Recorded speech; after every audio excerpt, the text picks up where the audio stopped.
Good morning. Dividiamo direttamente su interpretazione.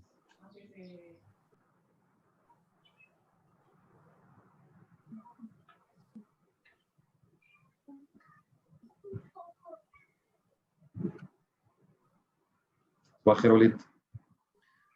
صباح الخير عبد الله، كيفك؟ نور. الله ينور عليك حبيبي. Good morning everybody. Good morning. Buongiorno. Good morning, Walid. Yeah, hi. Yes, how are Fine, you? excellent. You were in Turin in 2015, isn't it? Yes, With the- that's me. I will show you myself. Of course, Junabo, of course. Mr. Tosso, of course. Yeah. And remember this very well when we have the signing ceremony of the twinning. Thank you. Of course, Thank you. You were together with the former Minister of Local Government, Mr. Hussein Al-Raj. Exactly. We were in Torino October 2015 when we have the third World Urban Forum, actually, where we have the local government in Torino with the ex-minister Hussein Al-Raj. Yes. That's right.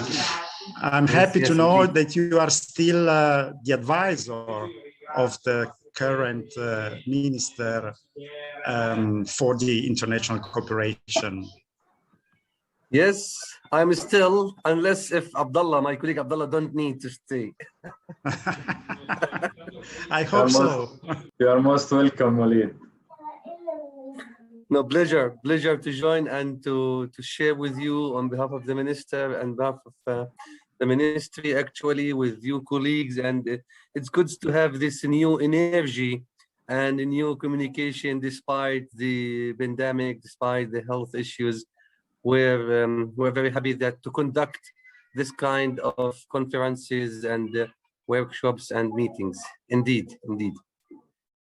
Yes, we are very grateful to the Italian cooperation, the Consul General of Italy in Jerusalem, and the Italian Agency for the International Cooperation, because they always support our activities, our twinning between Bethlehem and Turin. So we could move on until now.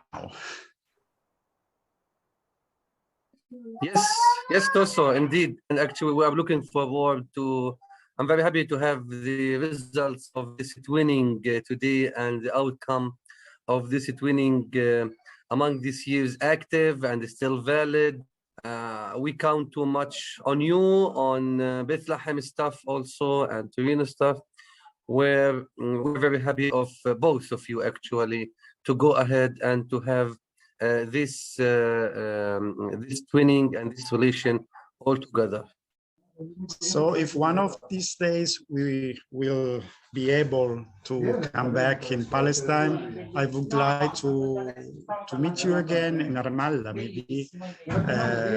So continue also our personal friendship. Indeed. You are most welcome. Sure. You are most welcome. Thanks.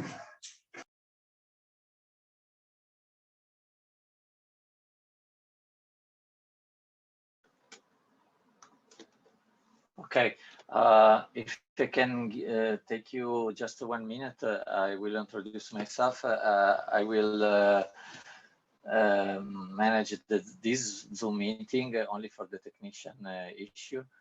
By the way, just some information about the meetings. Please remember to switch off your microphone when another person will speak. And if you want, you can activate your camera or deactivate your camera as you prefer when other people speak. We have received a virtual background. You can choose if you want to use like mine or not. It's up to you. And I think with the there is a language translation service. You can switch between the different languages using the globe. On the bottom part of your screen, you can find a globe, and you can choose the language between for the translation in your native language.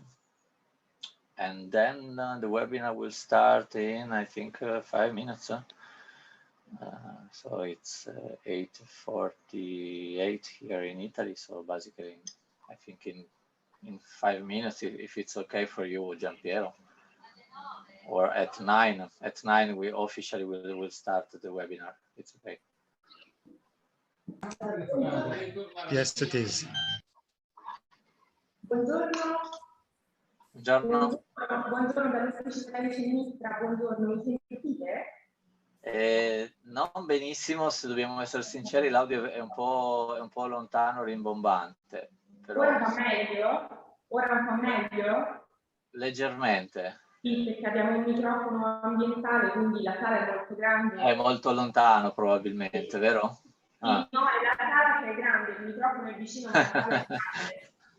Ok, se riuscite a portare di più la voce, non tanto per noi che ascoltiamo, ma per gli interpreti che hanno bisogno di vedervi e di sentirvi, insomma, discretamente, ecco, solo per quello. Sì, ma la vice ministra parla a voce molto alta. Comunque è decisamente accettabile come audio. Perfetto, grazie mille.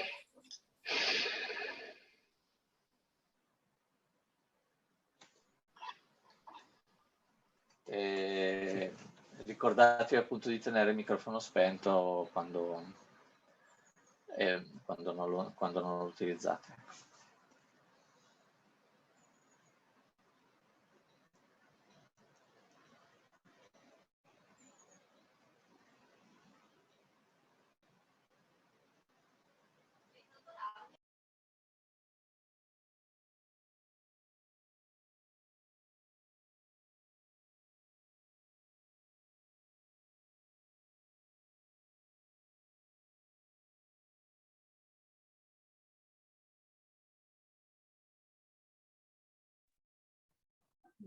Hi, Rosanna. Hi, Walid. How are Hi. you? How are you? Hi. Good to see you. Fine, And, fine. just Okay, seeing yes. you. Good. Everything is okay in Ramallah? Yeah, things fine here and Yeah. things well. Very glad to seeing you, Rosanna, again. And within these circumstances, very happy to see you. Yeah, for me as well. When you are coming again in Italy, so. Very soon. Very soon. Really? In Turin as well? Yeah, sure. We hope it will be, the health circumstances will be finished soon, and to come and to see you very soon. Yeah, we are very glad about this. I'm very glad to see you, Susanna, and to see the staff of Turbine and Bethlehem having a good activity together actually today. Yeah, we are, you are going to work in spite of these lot of difficulties, but was our, first and important things to going on with the project Nur, with all the relationship with the city of Bethlehem. So we are very glad that now we, all together we succeeded to arrive to the end of the project in spite of COVID and a lot of difficulties we met. Exactly. So we are very, very, very happy for us, but most for you and all the Palestinian communities. The same is here, Rosanna, and the same is the feeling, and the same is we're sharing with you all the same admiring of the achievement and the activities. Of course, a good important point that we success, or you all actually, it's your effort that you have success to have something among these circumstances. Yes, we need to talk, we need to discuss joint project, joint activities, mutual ideas, and mainly we're talking about something which is a very good one, the renewable energy, and a very interesting topic that for all the cities and even for all of the world. And I'm very happy. I'm very happy that finally we can meet actually even virtually after these years. And of course, you are most welcome to come and to visit us here in Palestine very soon. Absolutely. Now we are, you know, feel the lack of traveling and staying, you know, directly in Bethlehem and meeting people, friends and colleagues in Bethlehem as well. So we hope soon we are able to come to Bethlehem again. Solo un messaggio per l'ufficio della viceministra Sereni. Il test che abbiamo rispetto alla voce risulterebbe un po' lontana. Ecco, le interpreti hanno forse qualche difficoltà a ascoltare facilmente il suono. Si potrebbe continuare a fare un po' il test provando a migliorare. Grazie.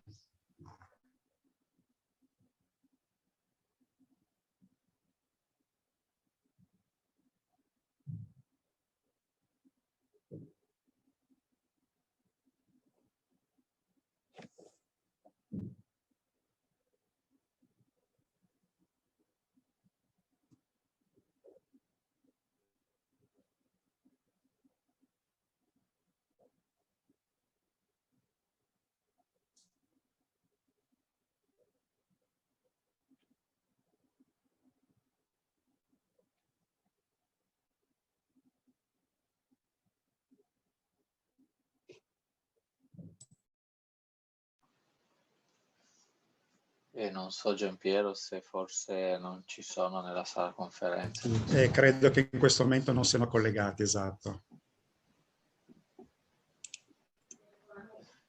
Immagino che il problema sia perché è una sala conferenze con la telecamera robotica, quindi sarà lontana e probabilmente non credo che sia un tecnicismo così semplice da risolvere. Chiediamo agli interpreti nel caso in cui non sia possibile, di fare uno sforzo, ecco, da questo punto di vista.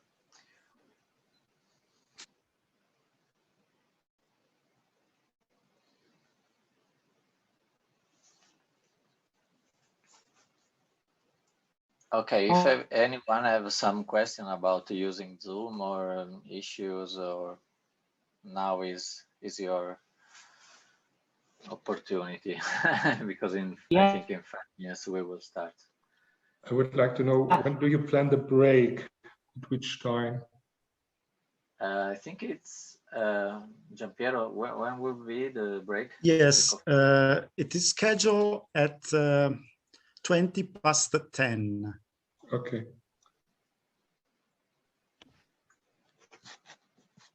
Thank you.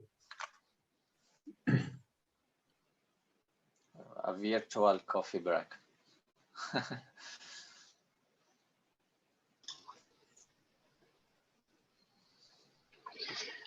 Hi.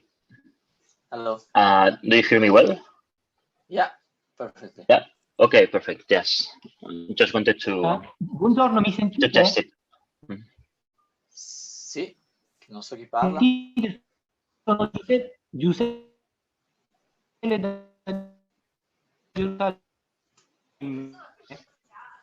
No. Fare una prova. Che lei sentite? No, allora non riusciamo a sentirla, va a scatti. Penso che ci siano problemi di connessione, di bandwidth. I think you have a bandwidth problem because your voice is broken. Arrivi con la voce rotta, spezzata.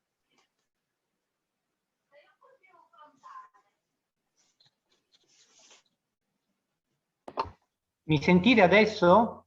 Adesso meglio. Ok, io ho difficoltà ad avere sotto mano uno sfondo uniforme, vedo che ci sono qualche problema con lo sfondo. Posso essere esentato magari dallo sfondo virtuale? Certamente, A parte che lo vedo, non so perché lo vedo al contrario, è caricato invertito. È al contrario, ma è corretto, noi lo visualizziamo correttamente. Ah, ok. Non lo so, non so se preferite che sto così con questo effetto oppure se lo levo. No, io le consiglio di toglierlo perché evidentemente il suo computer non ce la fa a gestire lo schermo virtuale e le fa questo effetto, a meno che non cambi magari la luce, forse c'è troppa luce. Ho provato in qualsiasi punto della residenza e fa sempre questo problema. No, allora è proprio un problema di hardware, quindi può disattivarlo perché sennò rimane, il viso rimane bucato, no? Ok. Deve cliccare su disattiva proprio perché adesso c'ha... Scegli sfondo virtuale e seleziona non, cioè nessuno. Buongiorno a tutti, sono Maestri Pieri, volevo fare una prova dell'audio. Perfetto. Grazie.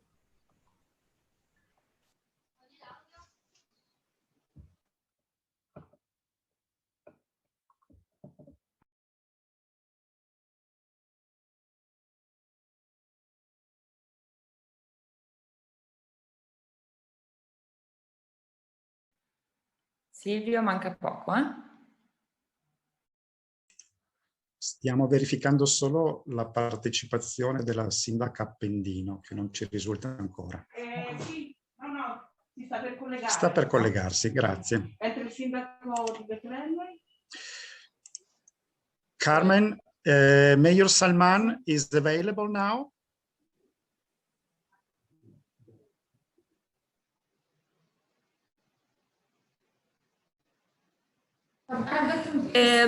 Coming from his office, just 1 minute. Right.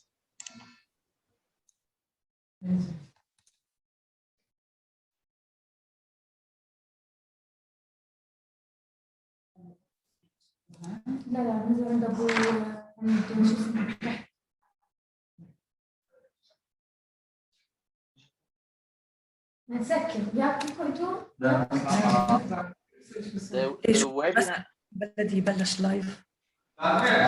نعم 10 مع ماكسيموم ربع ساعة معه. يلا عمي أبو يوسف المفروض بعثنا لك لينك كمان تحت بس تعال اقعد هون معنا. طب تقدر تفتح على جهاز على ايميلك.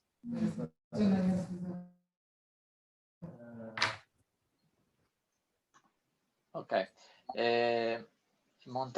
chi deve gestire il webinar è presente, giusto? Roberto, eccomi, buongiorno. Ciao, buongiorno. Ciao Chiara. Io farei...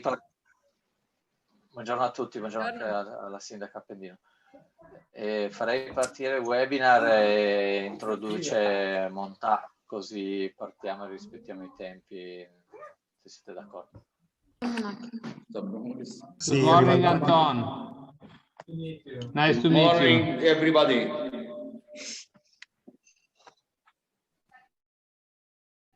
Sì. Ok, io faccio partire il webinar ufficialmente, do la parola a Roberto Montà per introdurre. Good morning, everybody. Okay, good morning. We will start the webinar in a few seconds, and then I introduce Roberto Montà that will be moderating the webinar. Okay. Carmen, سكر السماعة عندك.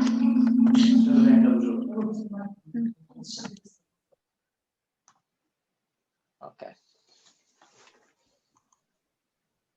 Bene, buongiorno a tutti. Un saluto a nome mio come Presidente del Coordinamento Comuni per la Pace della Provincia di Torino e Sindaco di Grugliasco. Un benvenuto a tutti gli autorevoli partecipanti. Welcome to the authoritative participants to this very interesting meeting. Thanks to the City of Bethlehem's, we are going to discover so many projects. I welcome all the institutional representatives of governments and authorities to take the floor. Objective of our webinar is starting from Noor project, which was funded by ICS and promoted by the city of Turin. Thanks to this very important partnership, is to start from this project in order to have a global discussion on two themes. First one, the value of sustainability and the changes which are kind of involving so many communities and local communities, also in the light of a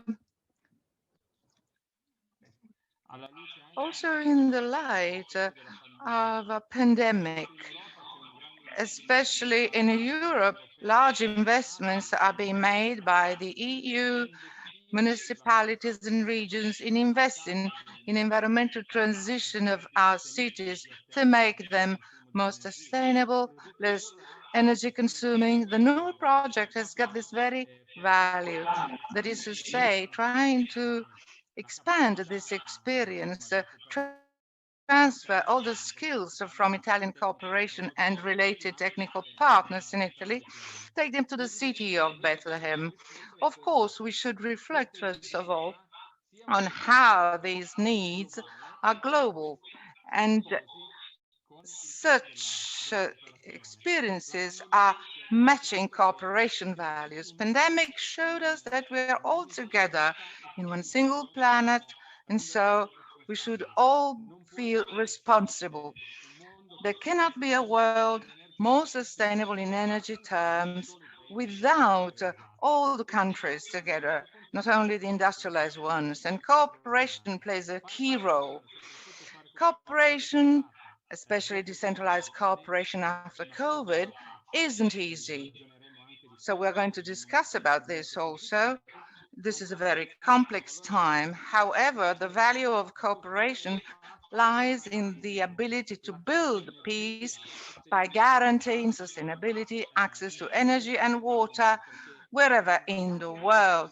The lack of such rights is often resulting in wars and many deaths. So with the objective of describing the project and also discussing what to do next, the tradition of both Torino and Bethlehem is important in terms of coordination, cooperation, which has been going on for over 2 decades, gathering together many cities. This is a heritage which shouldn't end only in terms of relations, but be characterized by the willingness to still invest in cooperation as a tool to the service of sustainability. This is going to be our discussion, and we'll discuss this with other important European representatives, which will tell their stories. Before introducing officially the authorities like the mayors of Bethlehem, the mayor of Torino, I would like to show a very brief video, which is a sort of introduction to the project.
Bene, con questo bellissimo video organizzato e creato Very well. This beautiful video was made in cooperation with COCOP and a few institutions from the area of the metropolitan city of Torino.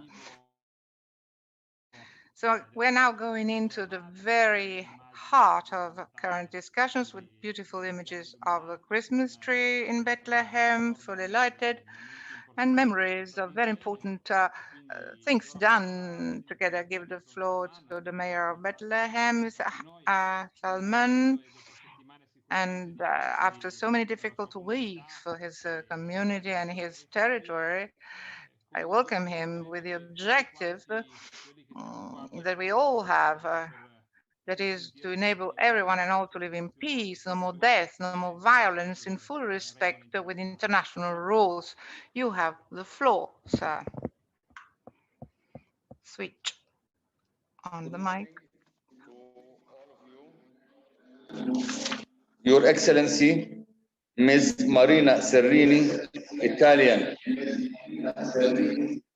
Deputy Minister of International Cooperation, representative of the Palestinian Minister of Local Government, Engineer Walid Abul Halawa, Minister Advisor on International Cooperation, Your Excellency, Mr. Giuseppe Fidel, Consul General of Italy in Jerusalem, Your Excellency, Ms. Chiara Appendino, Mayor of Turin, good morning. Your Excellency, Mr. Andreas Volker, Mayor of Kolleyon, good morning. Your Excellency, Mr. Roberto Monta, President of COCOPA. Your Excellency, Mr. Enzo Bianco, President of the National Council, ANCI.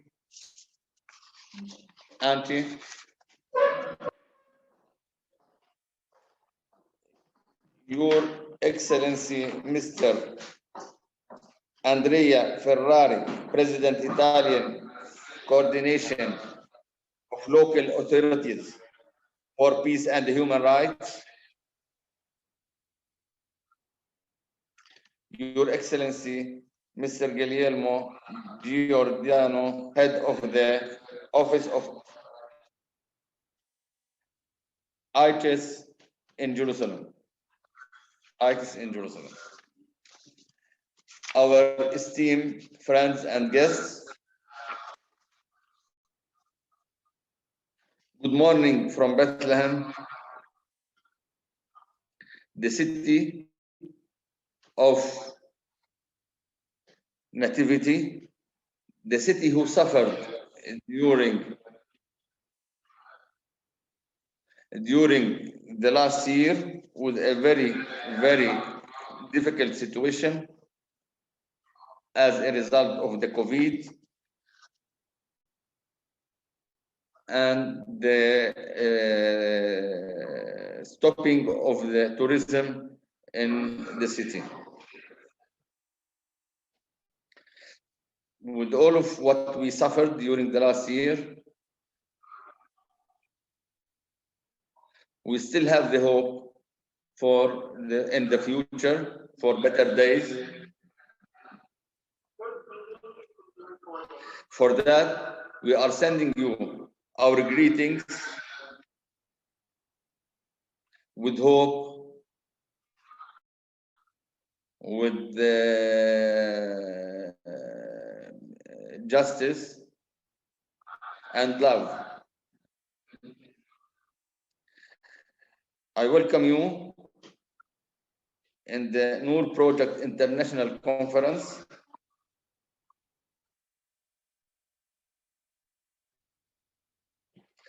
of Energy Driver Regulation and Local Policies. It is a great pleasure for me and for my colleagues at the Municipal council and the municipality to witness today the launching of this conference as one of the final stages of the Noor project. For it is one of the strategic projects for Bethlehem municipality that complies with its strategic plan for the years 2018-2021 and contributes to the accomplishment of the Sustainable Development Goals 7, 11, and 13 of the Sustainable Development Energy Charter. And most importantly, it crowns unremitting efforts, genuine dedication, and true feelings of friendship and mutual respect, and unite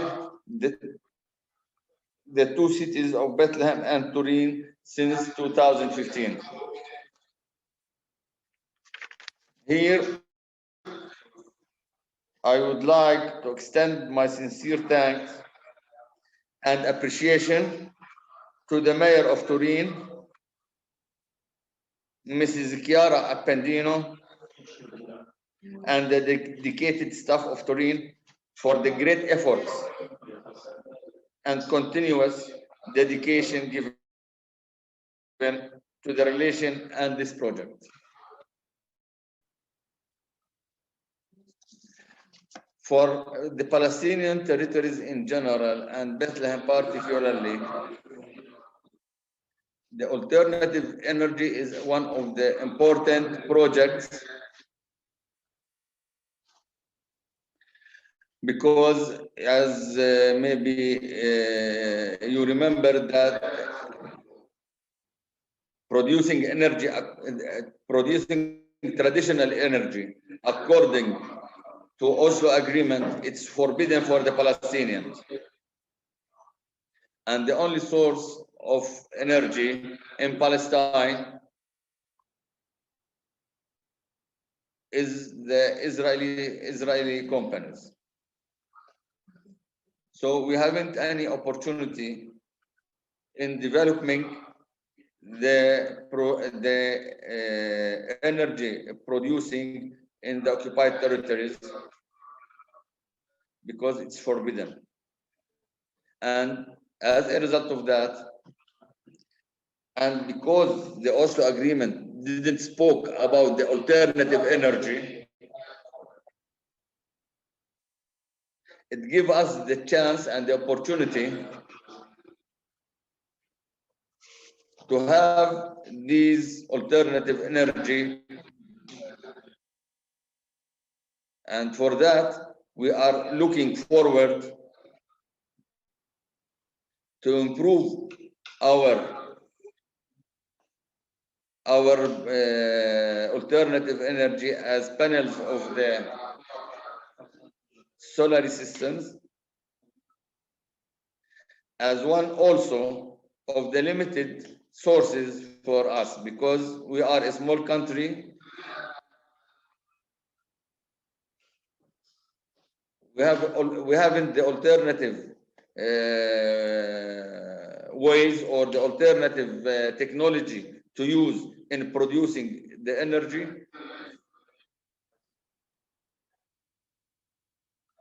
So the sun, the solar system and sun, which is the main alternative source for us, which we doing our best to improve this and to produce more and more electricity by using this technology.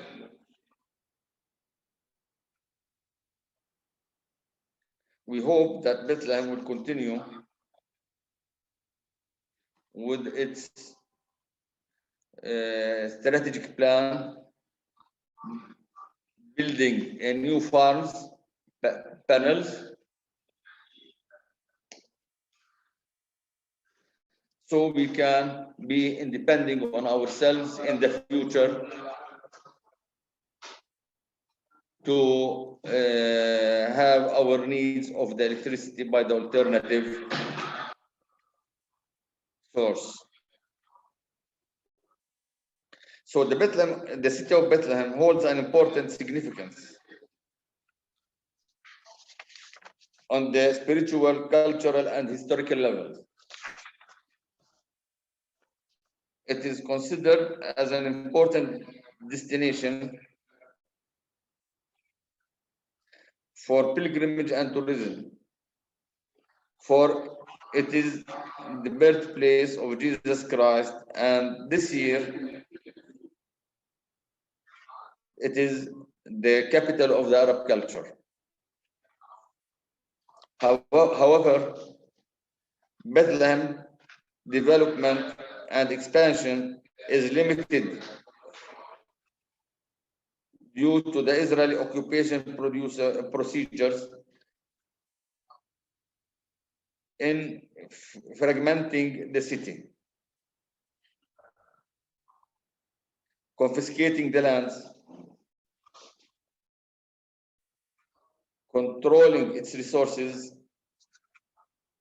and depriving its people and from development. Noor project came here as an attempt from Bethlehem Municipality to empower the people and help them reach to natural resources and facilitate their life. The project provides environmentally friendly, renewable solar energy, and it reduces the cost of the electricity bill of street lighting, and citizens contribute in their monthly electricity bill. In addition to that, Bethlehem Municipality has committed to the Covenant of Mayors for Climate and Energy, in which we are pursuing to make Bethlehem in 2040 a model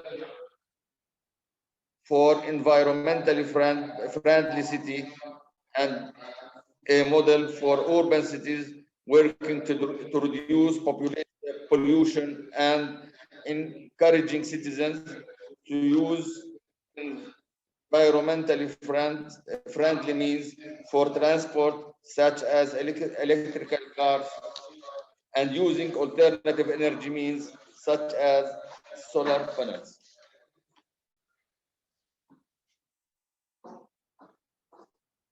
We are also grateful for the network of international twin cities of Bethlehem and their role in international cooperation, in particularly the cities of Kolleyon, Paris, and Barcelona, who are present with us today, who have supported Bethlehem through environmentally friendly and green projects to reach to a sustainable city. Finally, I would like to extend my sincere thanks and appreciation to all who have supported the project, especially Mr. Giuseppe Fidel, the Consul General of Italy in Jerusalem,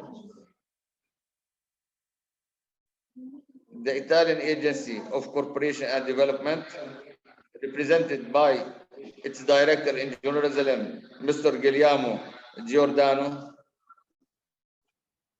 and to all Italian and Palestinian partners who have contributed to the success of this project.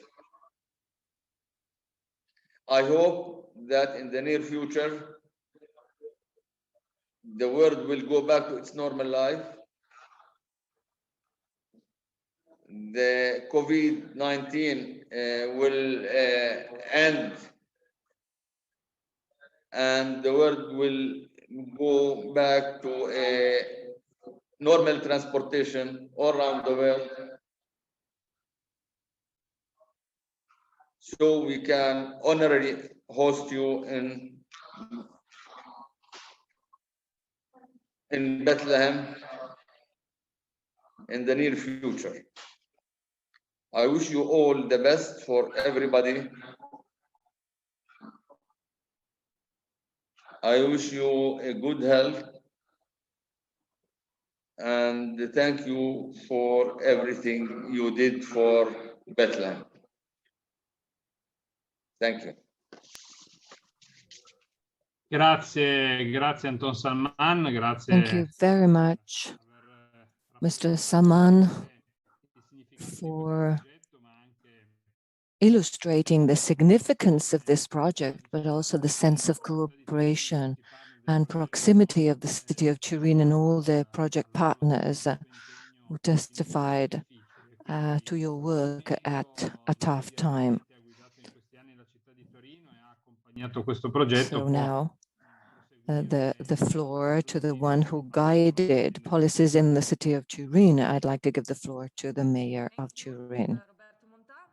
Dear Mayor Anton Salman, it's a pleasure to have you here together in this call.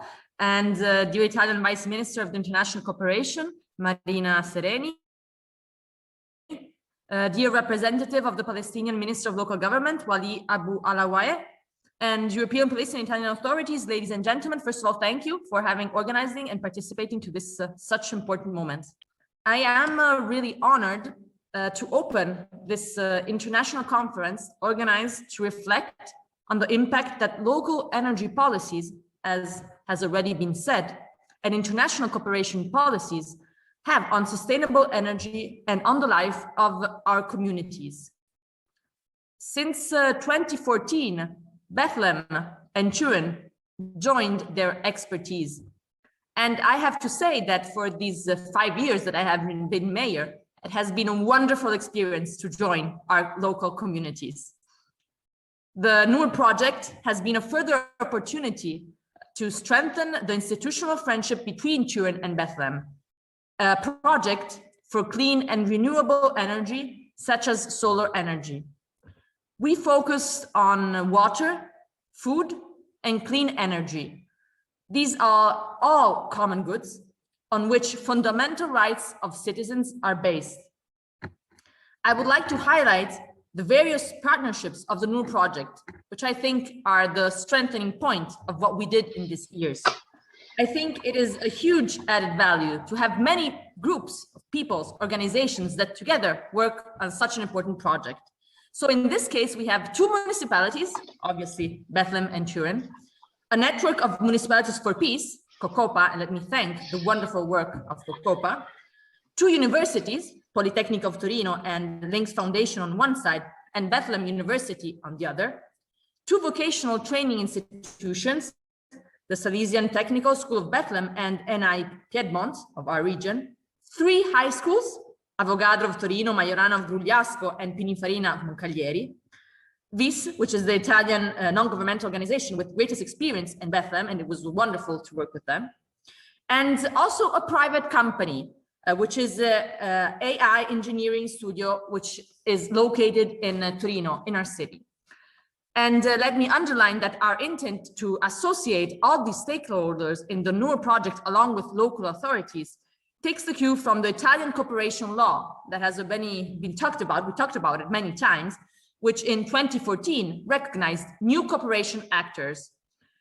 In addition to the aforementioned partners, Turin has also made its best skills from the territory available to Bethlehem, such as Iren Group, Energy Center of the Polytechnic of Torino, and the energy manager from the city of Turin. For sure, the city of Turin still has got a lot to say to its citizens about energy sustainability, a vision that has always come along with the choices of the current administration, and that suggests how Turin will contribute to the restart of Italy after the terrible COVID-19 pandemic. But we have to start from the behavior of every single individual to improve the global situation. I always say that each one of us that are part of a community make the difference. Administrators, employees of the public administration, single citizens with their daily behavior. All common goods to be protected, such as air, water, and soil, belong to each citizen, and only civil behaviors lead to a positive evolution of the environment. In addition to all the new projects partners, I would love to sincerely thank the mayor of Kolleyon, the representatives of the city of Paris and Barcelona, and also the president of the Council of ANCI, the executive director of APLA, and the president of the local authorities for peace and human rights for having accepted the invitation of the mayor of Bethlehem and mine to discuss how local policies can contribute to make our cities, and as a consequence, our planet, more sustainable. All national and international authorities have the role of collecting, supporting, and pushing ahead this transition. We know it's not easy, but we all know that we have this responsibility. So thanks very much to the Italian Corporation, I mean to our Vice Minister for International Cooperation, to the Council General of the Italy in Jerusalem, and to the ACS Director, which allowed Turin and Bethlehem to carry out this project and strengthen this cooperation path between our two cities. By cooperating and networking, it is in fact much easier to manage complex phenomena such as the energy transition. And so let me really thank at last Anton Salman for this wonderful experience. And I'm sure that our local communities, through cooperation agreements and the work that we did with this new project, will lead the change and will face this wonderful challenge that is energy transition. Thanks to all and enjoy the day of work. Grazie alla sindaca Chiara Appendino per insomma, il suo saluto introduttivo. Thank you very much for your welcome speech, and thank you for highlighting two important points. And of course, Vice Minister Marina Sereni will tie on that. And let me thank her on behalf of all Italian and international participants. Her presence here is extremely important for us.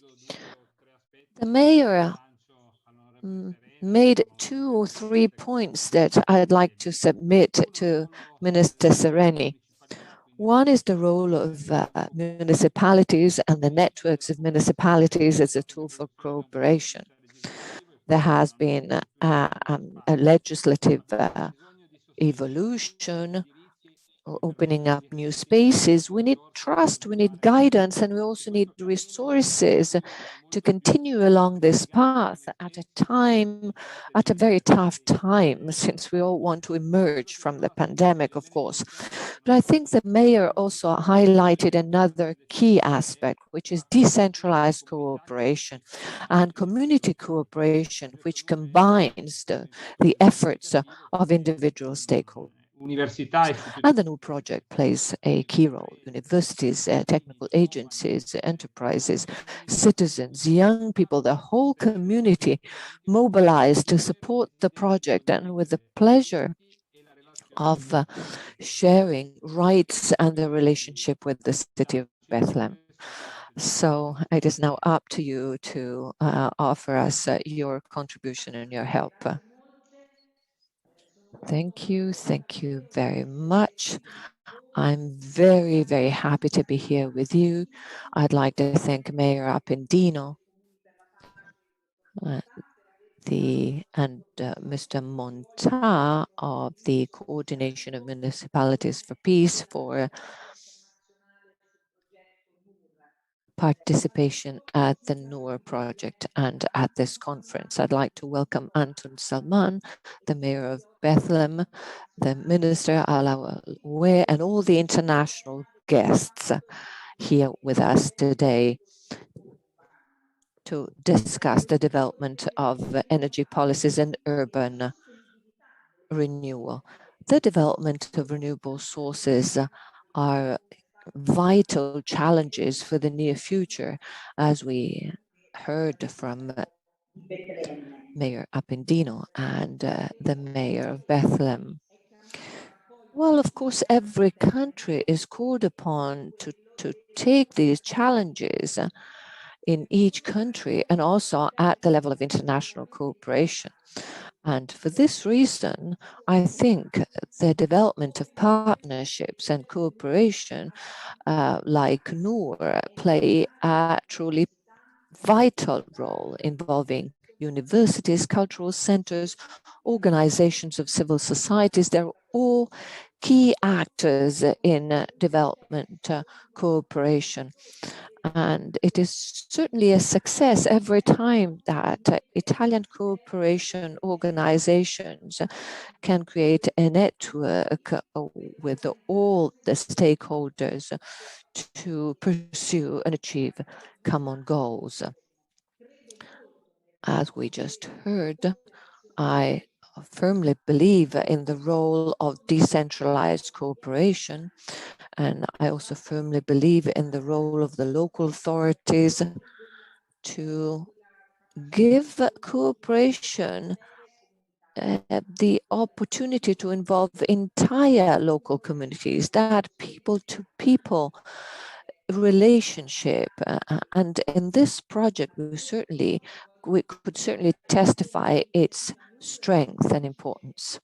So the NOAA project is certainly framed in the broader picture of Italian cooperation to development promoted in Palestine over the years.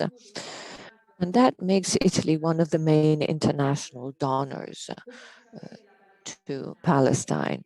As you know, Palestine is a priority action area for Italian cooperation that funds various projects in health, in protecting human rights, in promoting gender equality, in the development of private enterprises. Ever since the early 90s, Italian cooperation started a collaboration with the Palestinian Authority in the energy sector. The aim was the rehabilitation of the energy network in the West Bank for over 33 million euros. The first step of the program was implemented between 2000 and 2008 in the framework of the ASIP Electric Sector Investment and Management Program project with an Italian contribution of about 16 million euros. And starting from 2015, then we worked at a new Palestinian program, LP, contributing to the purchase of electrical appliances and the rehabilitation of the electricity mains in the West Bank, especially Jenin, Hebron, etc. And the project is still in progress. Italy will continue to work together with the Palestinian authorities. And also recall that Italian funds, starting from the end of 2017, contributed to a program aimed at improving the environmental, or rather, let's say, the business context for micro, small and medium-sized companies with the participation of the Palestinian authorities. The goal is to make it easier for Palestinian entrepreneurs to access renewable energies and to reduce energy costs through collaboration with the Palestinian Authority for Energy and capability development. Well, that shows the attention and the importance attached by Italy to renewable sources and energy efficiency as key elements for sustainable development in our societies. A very important condition and precondition for prosperity and wealth in our countries.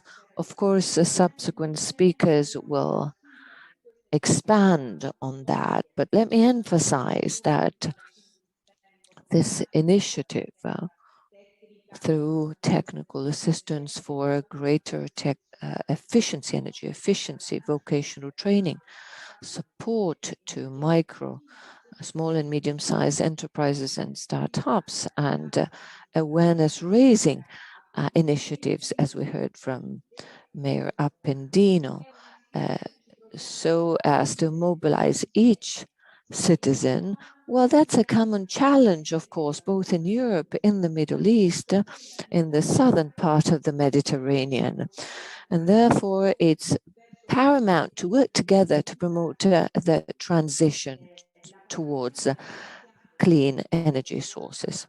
The pandemic further emphasized the need to rethink economic and social policies in our societies, because we had, we are confronted with the challenge of building a more equitable world for a green future, of course. That's a must.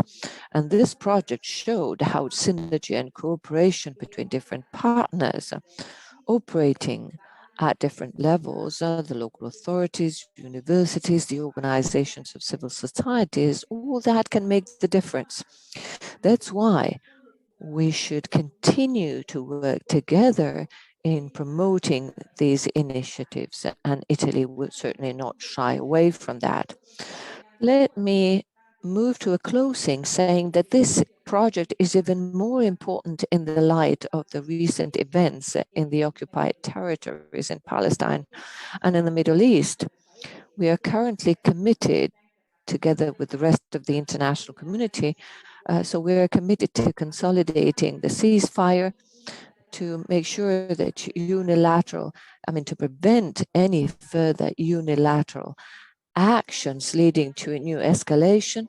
And we are engaged in humanitarian efforts, especially to the benefit of the Palestinian population and in the West Bank too. And together with the United Nations and the rest of the international community, we are committed to redesigning, to rebuilding what was lost in the new escalation, especially in the Gaza Strip in the past weeks.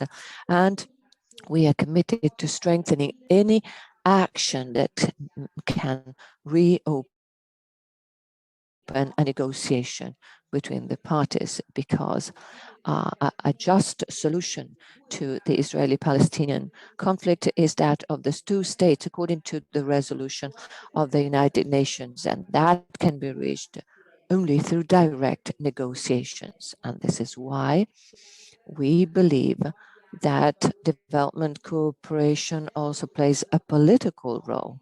It's not just an economic role, it's not just a humanitarian role, and it's not just about growing our communities together along the line of sustainability, which is of course key, also globally, but there's also the possibility to offer young people, women in Palestine, new opportunities of growth and development, to strengthen the National Palestinian Authority, to strengthen Palestinian local authorities, and give hope and push in the direction of dialogue and the political process.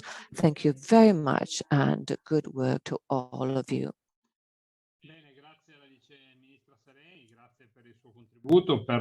Credo aver riassunto gli sforzi della cooperazione italiana a 360 gradi a favore della Palestina, unendola, credo, a un messaggio.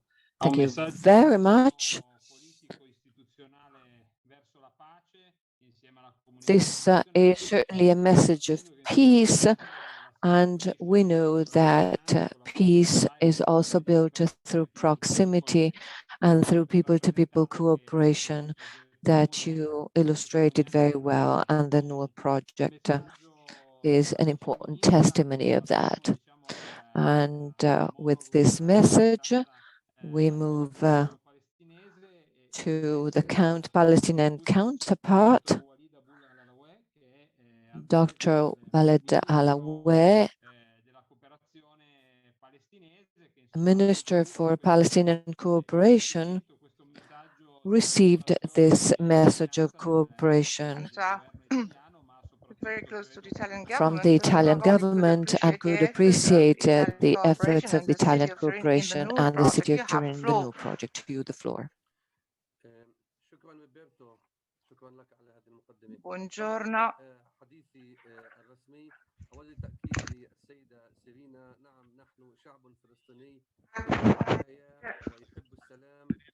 To welcome participants and say that we are a country which loves peace. Peace can be built through international cooperation among people, not only at a political level, but at all levels. We all shared this feeling with Italy during the last crisis, also before.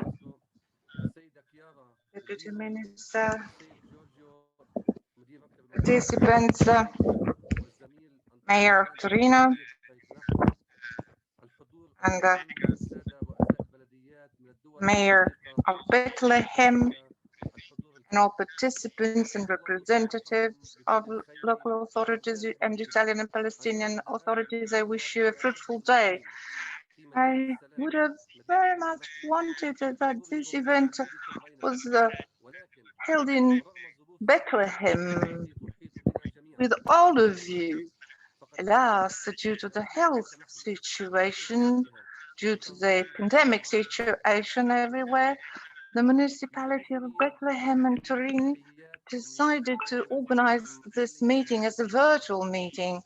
I bring to all of you the welcoming words on behalf of the Minister for Local Government, Mr. Majlis Hala, and please accept his apologies for not being present due to another engagement from the political side of the government in order to follow developments and domestic relations. So, dear ladies and gentlemen, on behalf of the national authorities of Palestine, I'd like to thank all of our Italian partners at a governmental level, at the level of the people and citizens for being so close to us and their support, political, financial, and moral support. And I would like also to thank them for this cooperation, and through various projects and bilateral projects among local Palestinian authorities and Italian ones. So what we are seeing today is the result, is the brainchild of a very deep and strong cooperation we are making with efforts. I myself was able to witness a project that was implemented actually, and I was very happy, in fact, when having to sign the twinning agreement between the city of Bethlehem and the city of Torino during the works of a convention on economic activities held in Torino in 2015. Municipalities, in fact, are developing towards the non-centralization. And ladies and gentlemen, the works of this webinar on local authorities and their policies in the sector of energy and the NUR project for renewable sources of energy in Bethlehem is a challenging event. There's so many realities to be taken into account in our development plans, and this effort brings us to work at all levels, the national, the local ones, and brings us to follow all developments, even from the point of view of technology, which are applied in several countries in the world.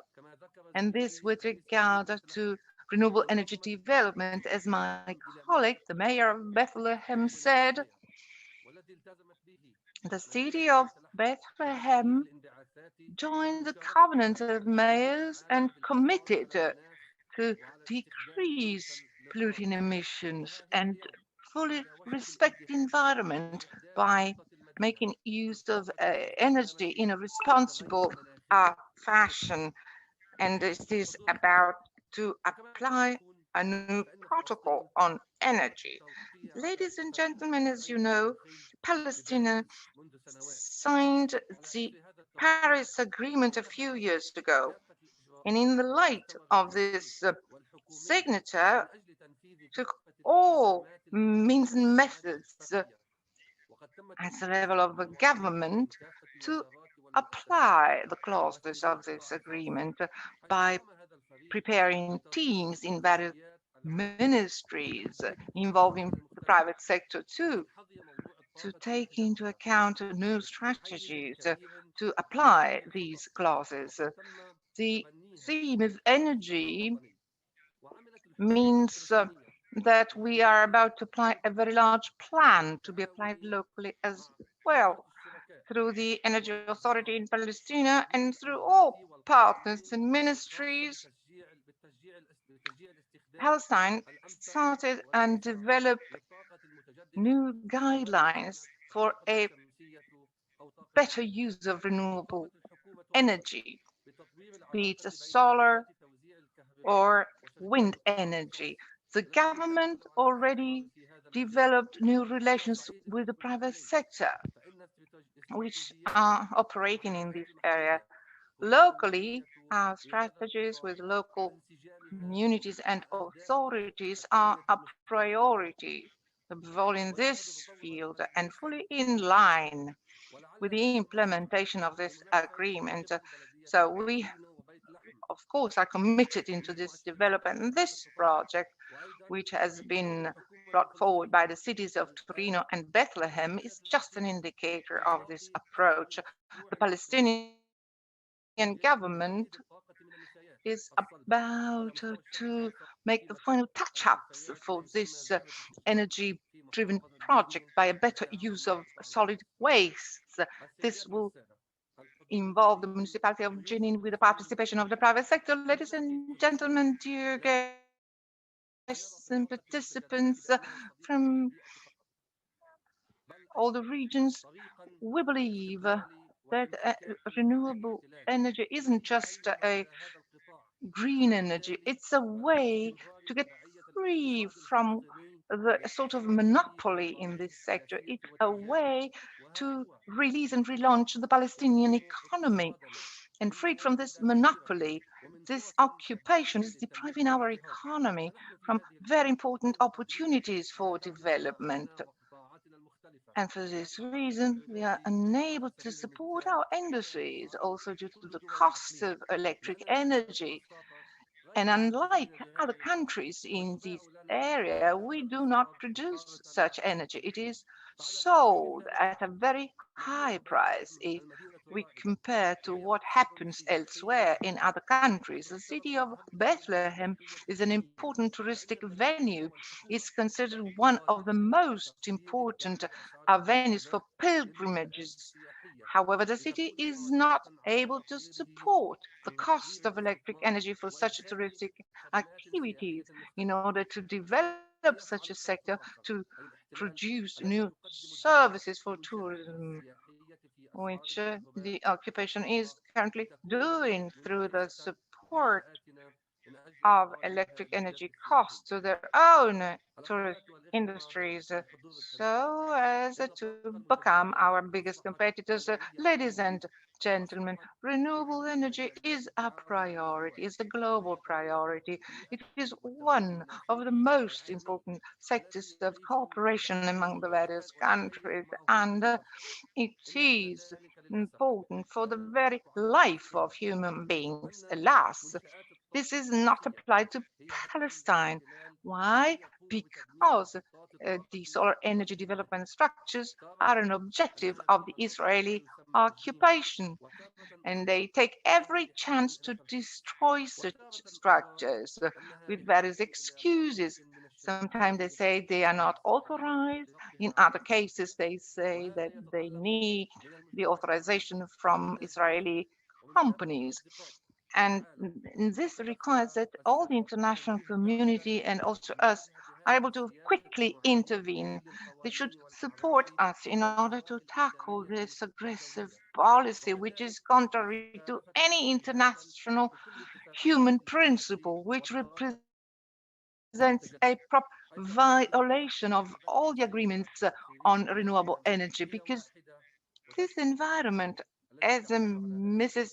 Srenis said, is a common good. And despite practices from the occupants, as Palestinian Authority, we will continue and work in this field, and we are fully determined to bring renewable energy to a high percentage, up to 30% by 2030. Whatever the conditions, we shall work to remove obstacles, to support partnerships with our local authorities. In conclusion, I would like to thank and acknowledge the role of the city of Bethlehem and the city of Torino, and of all those who work for the organization of this conference. I thank you very much and wish all of you a good continuation and a very good day, and that your support may continue. Thank you. Very well. Thank you so much, Vida, for your contribution. Thank you very much for having witnessed the commitment of the Palestinian government on the themes related to sustainability despite a difficult situation. I welcome Mr. Enzo Bianco. I read your message. We try and manage your request. I shall try and coordinate with the city of Torino and the organizers, since I cannot monopolize the organization. So I welcome and give the floor to Maestri Peri, Director of ICS. I ask him to make his contribution, starting from the point of view of a political intervention, like the Vice Minister Sreni, and also after having read a NUR project that was financed by HCS, and we thank them. I ask him to give us a contribution also in terms of the role that the decentralized cooperation may have in this very difficult time on themes like energy and sustainability. Thank you. Thank you very much. First of all, I would like to thank the mayor Appendino and the city of Torino and the organizers for the invitation to this international conference. And this is an important event to discuss about a theme like energy efficiency and renewable energy sources procurement, and more in general, the energy requalification. This is a central and key theme, both in Europe in the framework of recovery plan and at a global level. The theme of the cities and urban regeneration is in fact a milestone in terms of the 2030 Agenda for Sustainable Development. Objective for Goal 11 is to make our cities and urban settlements more inclusive, safe, resilient, and sustainable. The new project, New Urban Resources project we are discussing today, is perfectly fits into this framework. The project, funded by our agency, as you know, was started in 2018 based on an agreement between the city of Torino and the city of Bethlehem, whose objective is the promotion of renewable energy dissemination for the city of Bethlehem through the installation of solar panel, technical assistance, vocational training, improvement of governance in the area of renewable energy. This is a way to create innovative enterprises in this sector and the sector of renewable energies, and also create more awareness on this theme among the local population. The project is interesting for several reasons. First of all, for very large partnerships which it created, as Mayor Appendino and Deputy Minister Mr. Rennie said, not only local communities work together like the Municipality of Torino and Bethlehem, but also the universities like the Polytechnic of Torino, the University of Bethlehem, the Salesian Technical Schools in Bethlehem, always in the framework of training, and a civil society with the Links Foundation, BIS, ENAAP in Piedmont, and even a professional profit company. These are very large development alliances that as an agency we try and build and promote around the world. They are the very DNA of cooperation today. I guess you will be able to talk about the project and its results. So the design of installations, training of staff, drafting of a strategic energy plan. These are ambitious objectives that had to tackle the challenge of the pandemic and delays and difficulties which inevitably turned up. Let me just conclude by reminding that the dimension of urban development in all areas, from production, distribution of energy, management of water, or public transport, till inclusion policy, social inclusion policy, will be increasingly important in terms of cooperation. And in terms of Italian cooperation, ACS is supporting the commitment of Italian presidency of G20 in focusing efforts of international community on strengthening the institutional and economic model of the so-called average cities, medium-sized, up to 1 million inhabitants, as alternative model to an urbanization based on the large metropoles, which have characterized the development of many countries. In this perspective, too, the experience acquired with this project should be very useful for us as experience of cooperation in the field to promote the cooperation among territories, which represents an important part of the Italian action in the field of international development. I thank you all again, and thank you for the opportunity given to me. I wish you good work. Thank you, Mr. Pieri.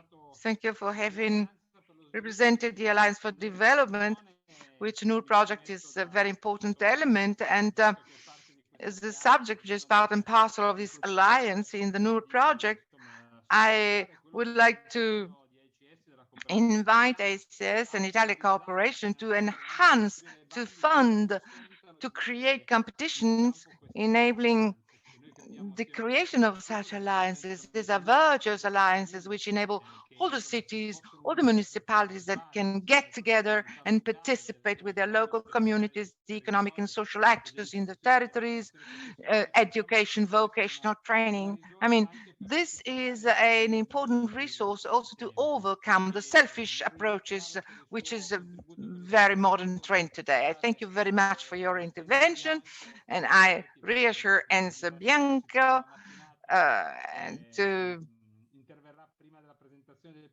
that I will certainly give him the floor as soon as possible. Give the floor to Mr. Fedele. He's the General Counsel of Italy in Jerusalem, whom I thank very much for his presence and participation. You are the direct witness of the brainchild of this project, this way of interpreting cooperation. You're also a witness of the very difficult weeks that characterize Palestine and the Middle East. So your intervention and your contribution is very much welcome.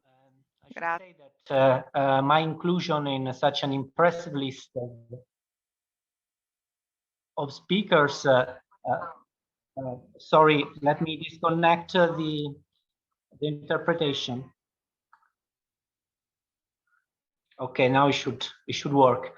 No, I was saying that my inclusion in such an impressive list of speakers humbles me and forces me to be very concise. I will make just 3 quick points to contribute to the discussion from my specific viewpoint as a representative of Italy in Palestine. One, Bethlehem, as already mentioned by the esteemed Mayor Anton Salman, is embarking on a tough journey to recover from probably its worst crisis in recent history. The pandemic shattered its economic and social foundations, which are traditionally based on the tourism sector. And in the meanwhile, the town has been further encircled by new illegal settlements. But Bethlehem is resilient. The number of current COVID-19 infections is finally at minimal levels, and the early resumption of incoming trips seems less far away now. In my frequent visits to Bethlehem, I finally perceive a sense of hope, where until a few weeks ago, I could only see despair and frustration. Second point, against this background, the concrete benefits originating from the NUR project have been invaluable.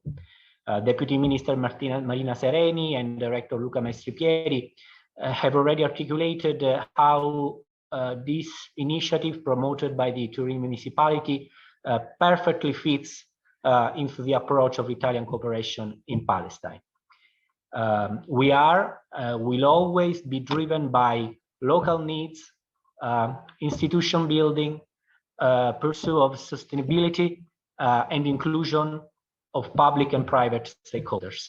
And all such principles are perfectly reflected in this project. Number three, local governments have always played a key role to shape and nurture our bilateral relations with Palestine, and not only in the area of development assistance.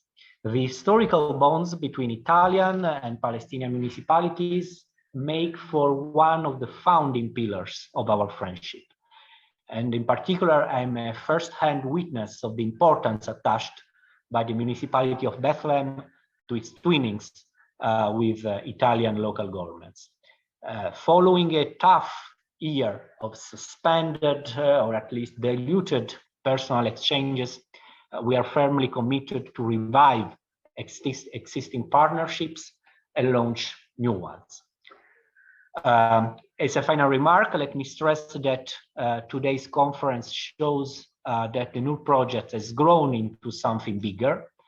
As we just heard from the mayor of Turin, Chiara Pendino, NUR has become a driving force for a process of experience sharing, mutual exchanges, a process centering on a key issue such as sustainable energy in urban areas.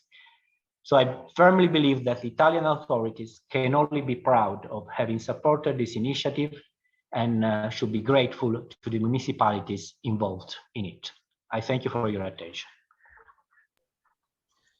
Grazie dottor Fedele per il suo intervento, grazie credo per aver evidenziato quello che è uno degli obiettivi che abbiamo condiviso. Thank you very much, Mr. Fedele.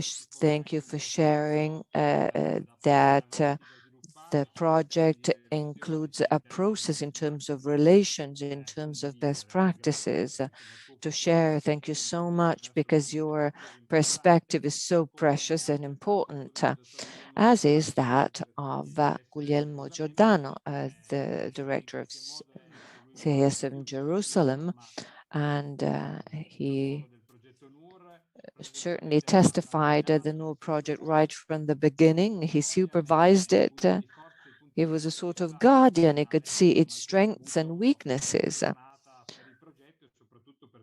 So the floor to you to describe the project and to highlight all the assets of the project itself. Oh, thank you very much for inviting me to this important seminar.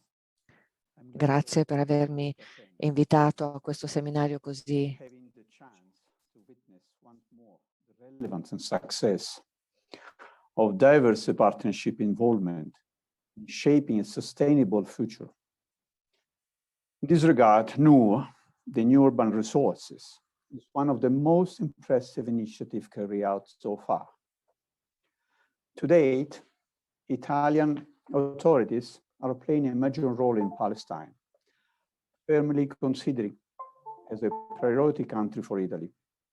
In this context, NUR aimed at supporting the diffusion of renewable energy in the Bethlehem area through the installation of solar power and provision of technical assistance to enhance vocational training, startups, and local governance, wisely matching Italian and Palestinian communities and expertise.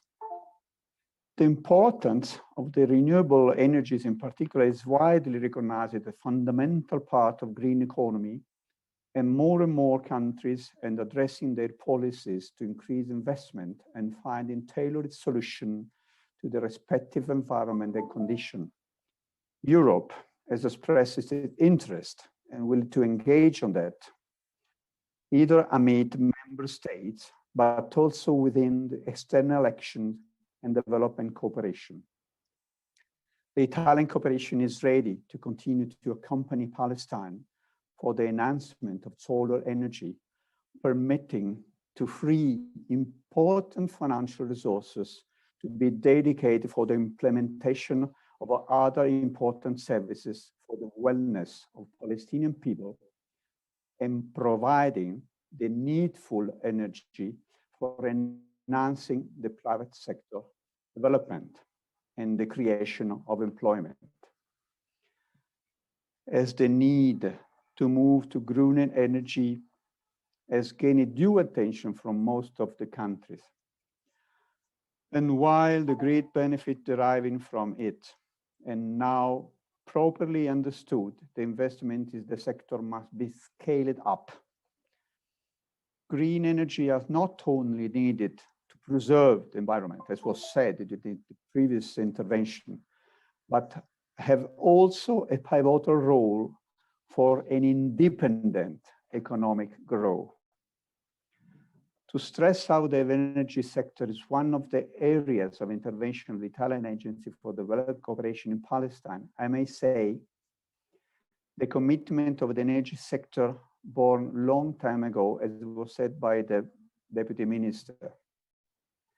Italy's intervening since 2015 contributed a total of more 21 million euros to support energy sector in Palestine, but the very first initiative, as was said, started in June 2000 with electricity sector investment management project to finance the rehabilitation of the electric sector in the West Bank through a soft loan for a total amount of 33.5 million. The expenditure within the program were 16.2 million. As was said, a more recent program is enhancing the business environment with the micro, small, and medium and Palestinian enterprise. Is a grant in order to enhance and improve the competitiveness of Palestinian micro, small, and medium enterprises through activities to support Palestinian Energy and Natural Resource Authority, PENRA. Is enhancing the business environment to the private sector productivity, specifically to access the renewable energy and their use in order to significantly reduce the production cost through a lower energy dependence. Within the framework of this program, resources are transferred to PENRA for the implementation of different activities. For all these reasons, for the continued commitment shown and the major result achieved, the renewed thanks go to all those who have been actively involved in the implementation of the project, and who, despite the difficulty posed by the global crisis of COVID-19 pandemic, have allocated resources and flexible adjusted the activities to achieve the objective of the initiative. I would like to remind also the recent proposal of the European Union for a twinning with member state institution in green energy. Also, I have to remind and inform that Terna expressed interest to invest in Palestine, and GSE also is probably participating to the call of European Union with other member state colleagues. On behalf of the Italian Agency Cooperation Office in Jerusalem, I extend my heartiest congratulations to the Municipality of Turin, Municipality of Bethlehem, the Coordination of Municipality for Peace, all the academic and school institutions participating to the program, and all the stakeholders actually representing a true network witnessing the presence of the entire Italy as a system. Thank you very much. Grazie dottor Giordano, grazie insomma per aver evidenziato alcuni punti importanti anche delle relazioni. Thank you very much, Mr. Giordano. Thank you very much for highlighting the importance of continuous investments in cooperation as anticipated by the Enzo Bianco, well, as actually he will certainly emphasize in his contribution. Let me ask him, in the light of his experience as a mayor, as a member of government, as a representative of ANCI and its international relations, what is the role and what are the prospects of networks of municipalities to support decentralized cooperation in energy and sustainability?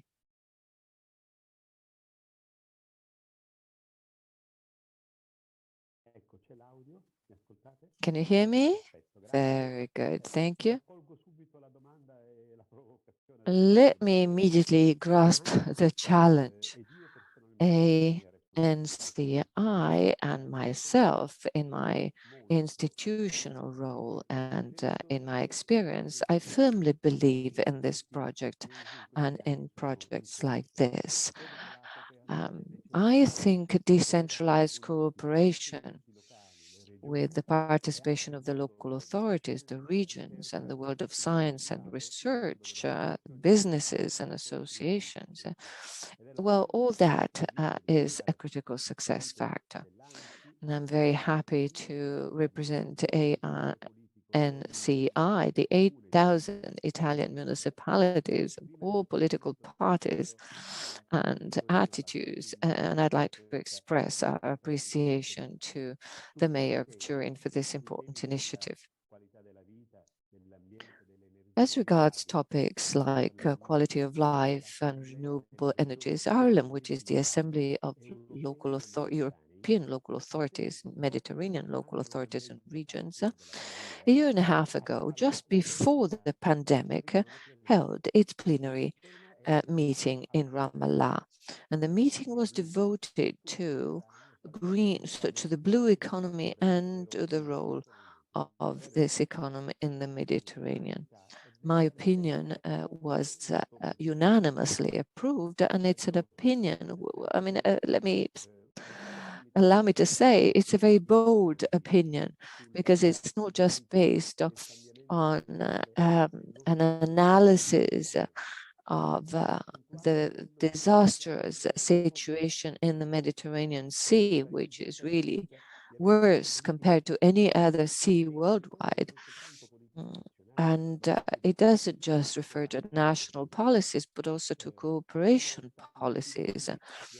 So we were very happy to submit that opinion. Of course, we must follow on it with concrete actions. And the initiative of the city of Bethlehem and the city of Turin pursues that aim. I was in Libya, in Tripoli, for a cooperation project between Italy and Libya. We're sharing the same aims. I met the mayor of Tripoli, of Benghazi, of Misurata. There were various local authorities participating. So it's a one-to-one cooperation with one Italian municipalities adopting a Libyan municipality, and you know about the very bad situation there. A year and a half ago, I visited Kurdistan for another cooperation project with the Kurdistan cities, but also with young mayors, men and Syrian Kurdistan men and women mayors, and actions are in progress and are successful too.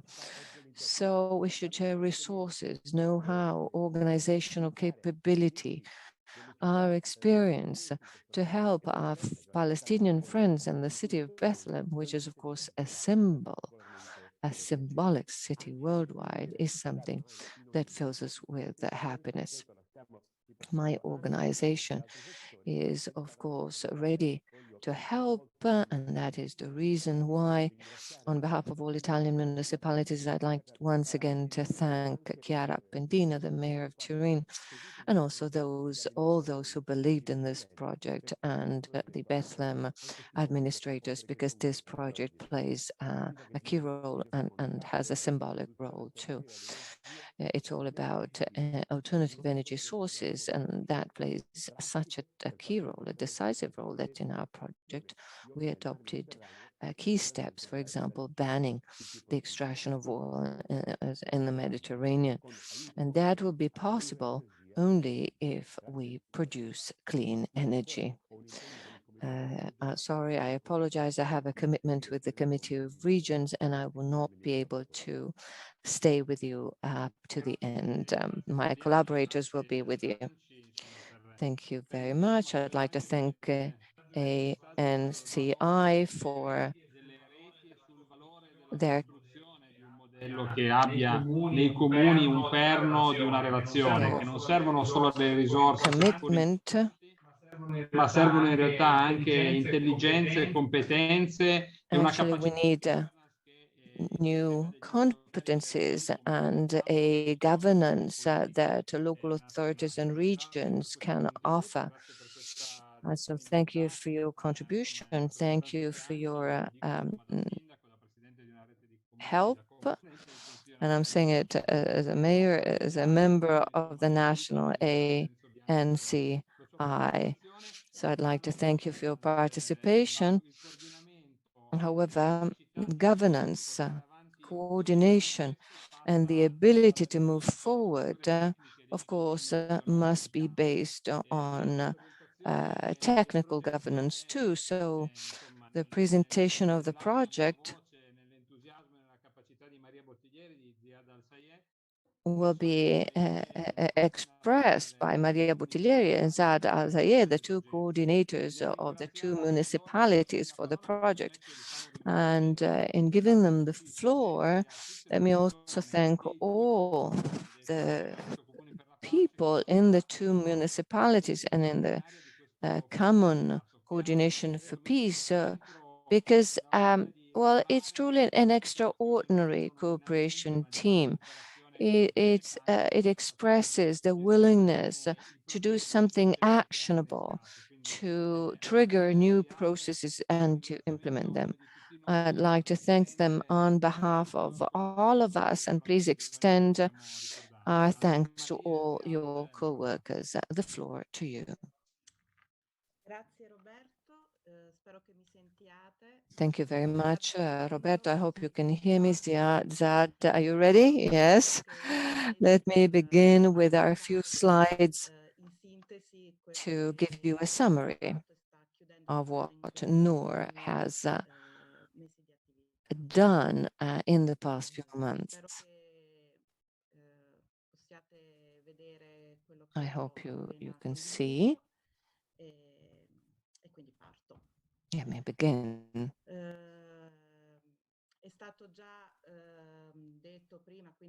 As we heard before, so let me skip the beginning. As we heard before, this project comes from very far away in time. It is based on an historical friendship between Turin and Bethlehem. Together, they already worked on the fundamental rights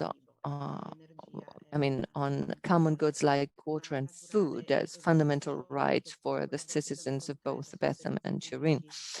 And so they collaborated for the provision of essential services, the typical essential services of municipalities all around the world.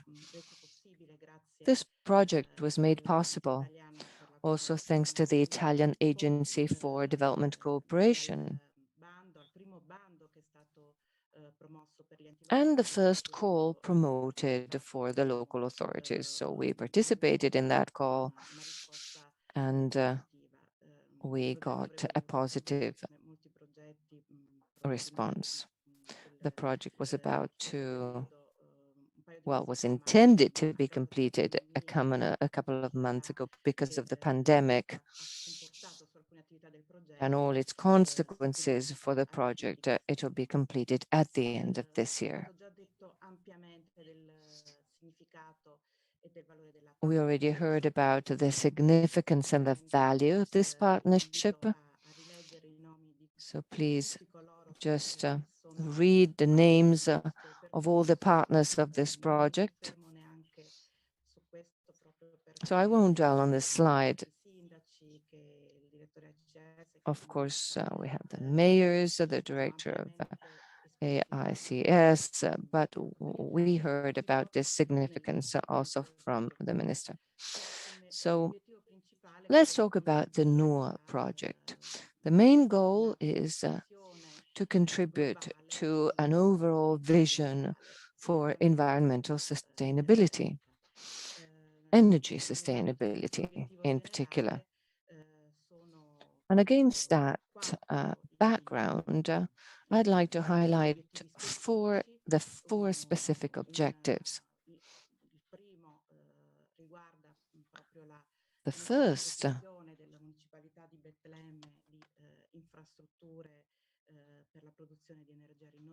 is about the setting up of infrastructures for renewable energies. The second one is about vocational training to promote new enterprises and incubators. Then there's a third one about citizenship. And last, local governance of renewable energies.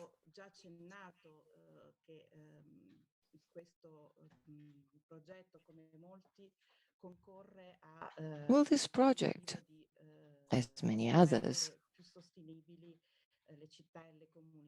is aimed at making cities and communities more sustainable. And in a sense, goal number 11 among the Sustainable Development Goals, well, it's a door open on two paths. I mean, it is a goal in and of itself, but it also paves the way to all the other sustainable objectives. And we can therefore achieve together, and together with it, global objectives. So NOOR highlights a number of objectives that range from educational objectives to energy ones to a global partnership. But let's move on to the first objective. The floor to Saad.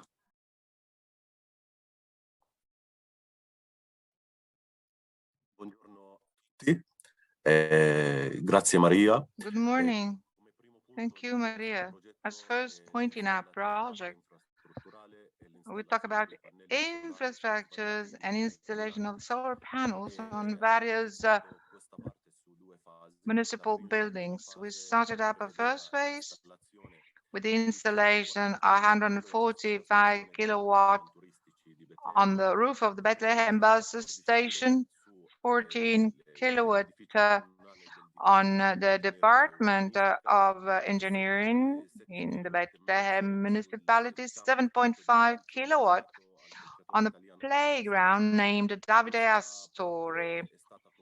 We completed this first part at the beginning of 2020. It's been operating for a few months now. Bethlehem citizens, of course, are fully benefiting of this installation because before starting and prepare this phase, people used to pay 12 shekel, meaning 4 or 3.5 euros, just for public lighting as a bill. And after the installation, people pay 8 shekel. We were able to cut by 4 shekel each and every bill, reaching Bethlehem citizens. With our technical friends in Torino, we started the second phase of this project, which is the extension of the plant on the roof of the bus station to produce 285 kilowatt. We also create another station, 62 kilowatt, already installed on the Peace Center. We are kind of completing this with a company called Jetco Electricity. The last part that to be installed is the micro wind turbine, a 3 kilowatt, only to be installed on public buildings. This part is put together with another installation that is new lighting devices in Bethlehem. We have 3,800 different lighting, which were working with mercury and sodium, and this was highly consuming and very much expensive, and several watts were produced. Thanks to the project funded by ACS, we changed 300 street lighting systems and turned them into LED, cutting by half the consumption of each and every light system, 120-25 watt, to be further added to the decrease in the electricity bill to be paid for street lighting. The last infrastructure, which is being completed with Mr. Carlo Micono, is artistic lighting on the major square of Bethlehem for used to be used in Christmas. So that's a very important part of the project, because we are going to change the Christmas festivities. In 2020, we're able to organize a green Christmas. All the lighting was provided by our solar panels, thanks to the cooperation of Jetco. They made the whole thing easier. This year, we shall be focusing on the artistic part in order to create a different Christmas for 2021. We hope and be able to achieve our art project before Christmas. So you see what is currently working after the first installations. Our systems are operating very well. In practice, the amount foreseen is very close to the amount produced each and every year. This is a very good result, which means that all the works were done perfectly. Now, let's have a look at some pictures. Davide Astori playground, the bus terminal. The roof is covered today by solar panels. And now the old street lighting, which is being changed with the LED ones. This is the drawing made by Mr. Carlo for the artistic light planning. And hopefully we are able to implement and achieve this by November, end of November this year. Maria, give you the floor. Now I wait for you for the last part. Now, another important element which I hinted at is that of vocational training, because, well, it was very important for the project to reach not only engineers, architects, but all those who one day will be the maintenance operator, the electricians. So we did work very well with the Salesian schools and their partners like ENAIP and EVIS. They in fact acted as bridges.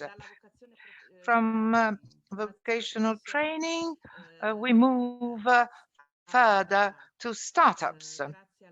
And thanks to the work of the Bethlehem University, we selected 4 innovative ideas.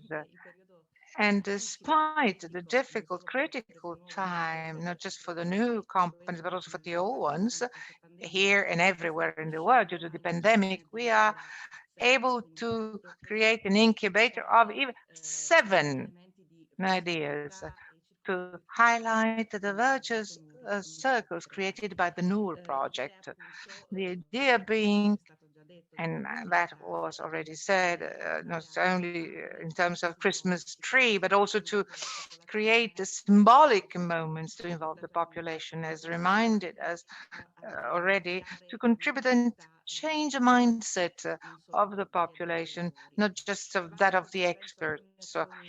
So I'd like to remind you some important communication actions of the NUR project promoted in special areas, like the presentation of the project to the Turin Islamic and Economic Forum in 2019.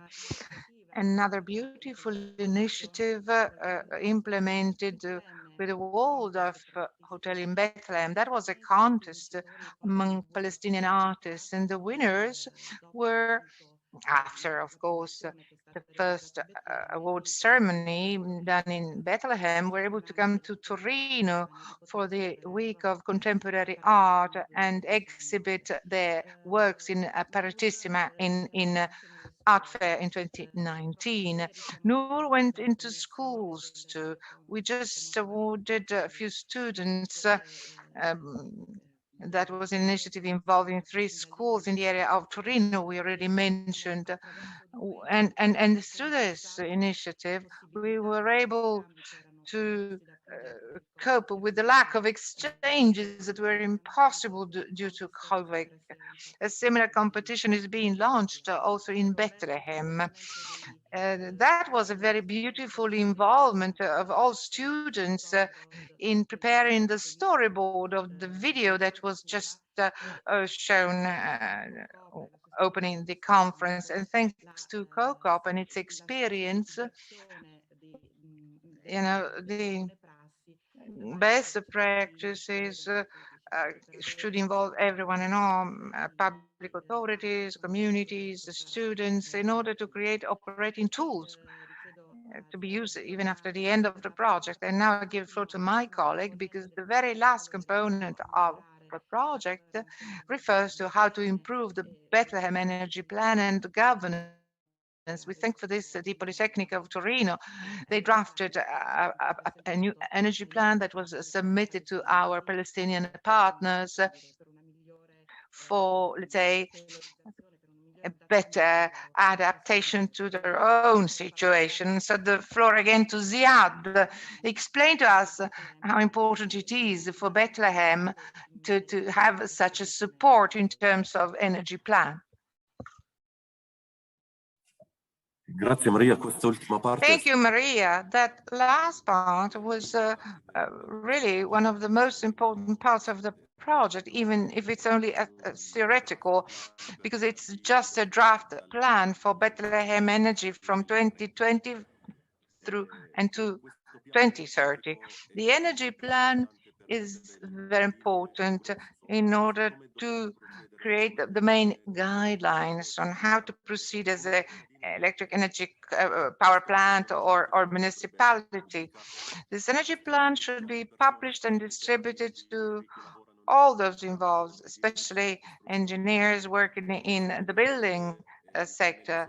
We do not only think about changing lighting systems or solar panels, but also how to improve a building as such, to create a more effective kind of insulation in order to be able to preserve energy in Bethlehem. It's a political issue as well. We should be given all possibilities available to reduce our consumption levels. And as the Minister of the Local Government said, we should reach 30% of energy produced by Bethlehem by 2030.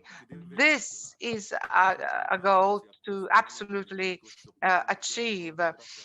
It'll be able to be achieved thanks to this energy plan, thanks to the cooperation of all local Palestinian partners. So we'll try and implement this energy plan. So I thank the Polytechnic of Turin.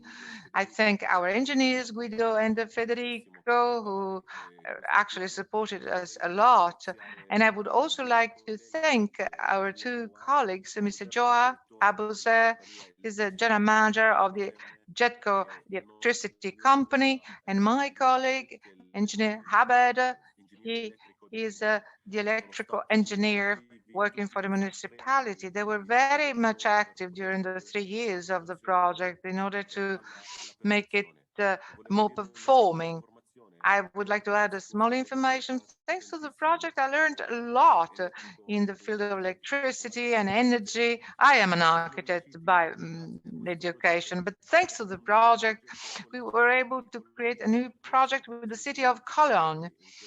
And in fact, I know that they're here with us for this webinar. The project was started this year, and it's similar to the new project. We are changing new lighting systems in the streets of Bethlehem. We should be able to install additional solar panels. I'm very happy that we were able to extend our partnerships in order to reach more concrete results for our city. And I thank you all.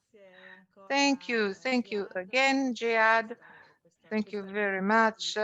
Thank you for having mentioned this very dynamic of European cooperation. That's a very good thing that Europe is part and parcel of this decentralized cooperation. I'd like to close by mentioning other webinars that were promoted. I'd like to take this opportunity to thank the Energy Center of the Polytechnic of Turin. They really supported us in studying, analyzing the energy plan. And, you know, despite the pandemic really locked us up, such lockup didn't at all mean a stoppage, coming to a halt in our activities. We, as much as possible, continued and work and tried to complete all the activities planned, acquisition of solar panels. We completed such acquisition for all the lots planned. And as I said, we changed some activities that had been planned before pandemic. They were carried out virtually, and we'll thank the mayor of Bethlehem, the city of Bethlehem, for the messages, for the support and solidarity they gave us to Torino, to Italy, especially during the first wave of the pandemic. This is a way also to measure friendship between two cities, between communities. I give the floor to Roberto, and I thank you all for the attention. Thank you so much, Maria. Thank you, Ziad, for your presentation of the project. We have now come to our small break, a few minutes for coffee, water, a few minutes, followed by a video. When you see the video, it means it's time to resume our works. We're going to listen to the voices of the networks and the cities, followed by Q&A session. We are going to close at around 12 or noon. We're going to break for 5-7 minutes. Let's be back by 10:50. Thank you. Thank you all.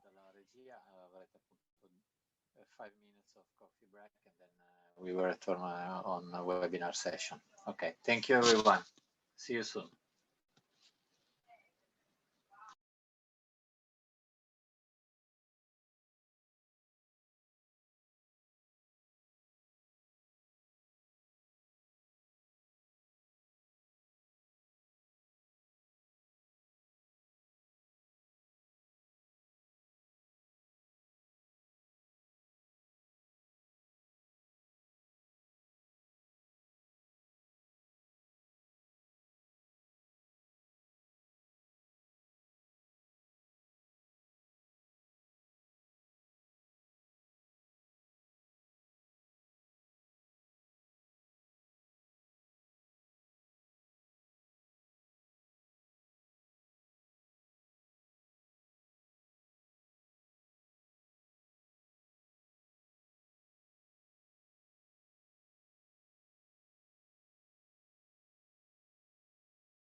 Bene, buongiorno, eccoci ritornati dopo una brevissima pausa. Let's start after a very short coffee break. Being so punctual, which is certainly more a tradition of the next rapporteur, whom I thank already. The second part of the morning conference is aimed at collecting experiences, opinions, voices of very important cities, and I welcome the representatives of the cities, and also to listen to the voice of the network. We start from the mayor of Kolleyon, Mr. Andreas Volker, and he already contributed with the city of Bethlehem. I welcome him and give him the floor. Yeah, thank you, ladies and gentlemen, dear friends. Thank you very much for inviting me to speak at this forum. We have two sister cities. Since 30 years, it's Bethlehem, and since more than 60 years, we have Turbine. So it's a great honor for me to speak here. So I would like to share my screen.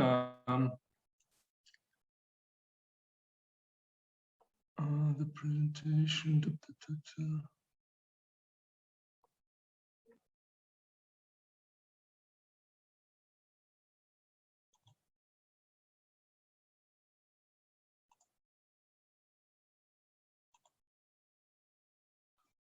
So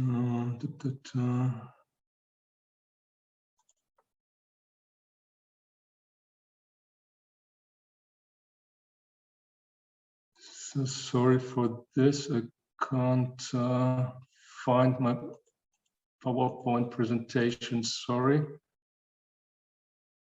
So we have to do it without PowerPoint presentation. Sorry for this, but I'm not able to share my screen.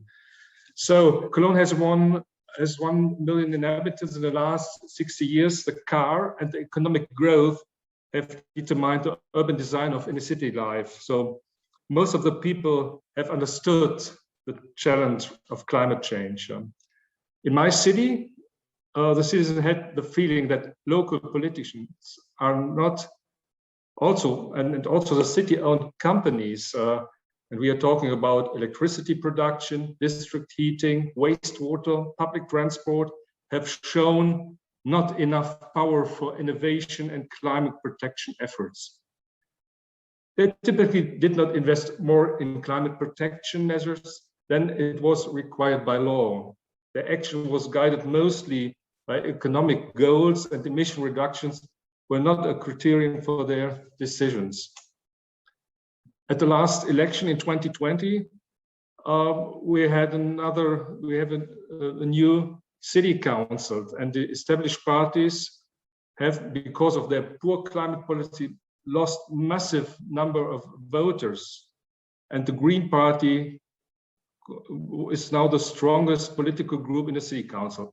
The council has now the opportunity to set better pace in terms of climate action. Fortunately, the basis of this course has already been laid out. I have to note that Germany has stopped nuclear power production, and last year also the government decided, the national government, to step out from coal and oil-based energy. So the City Council resolution from April 2017 made the decision for the phase out of lignite coal in Cologne combined heat and power plant, with the decision to completely abandon lignite fuel.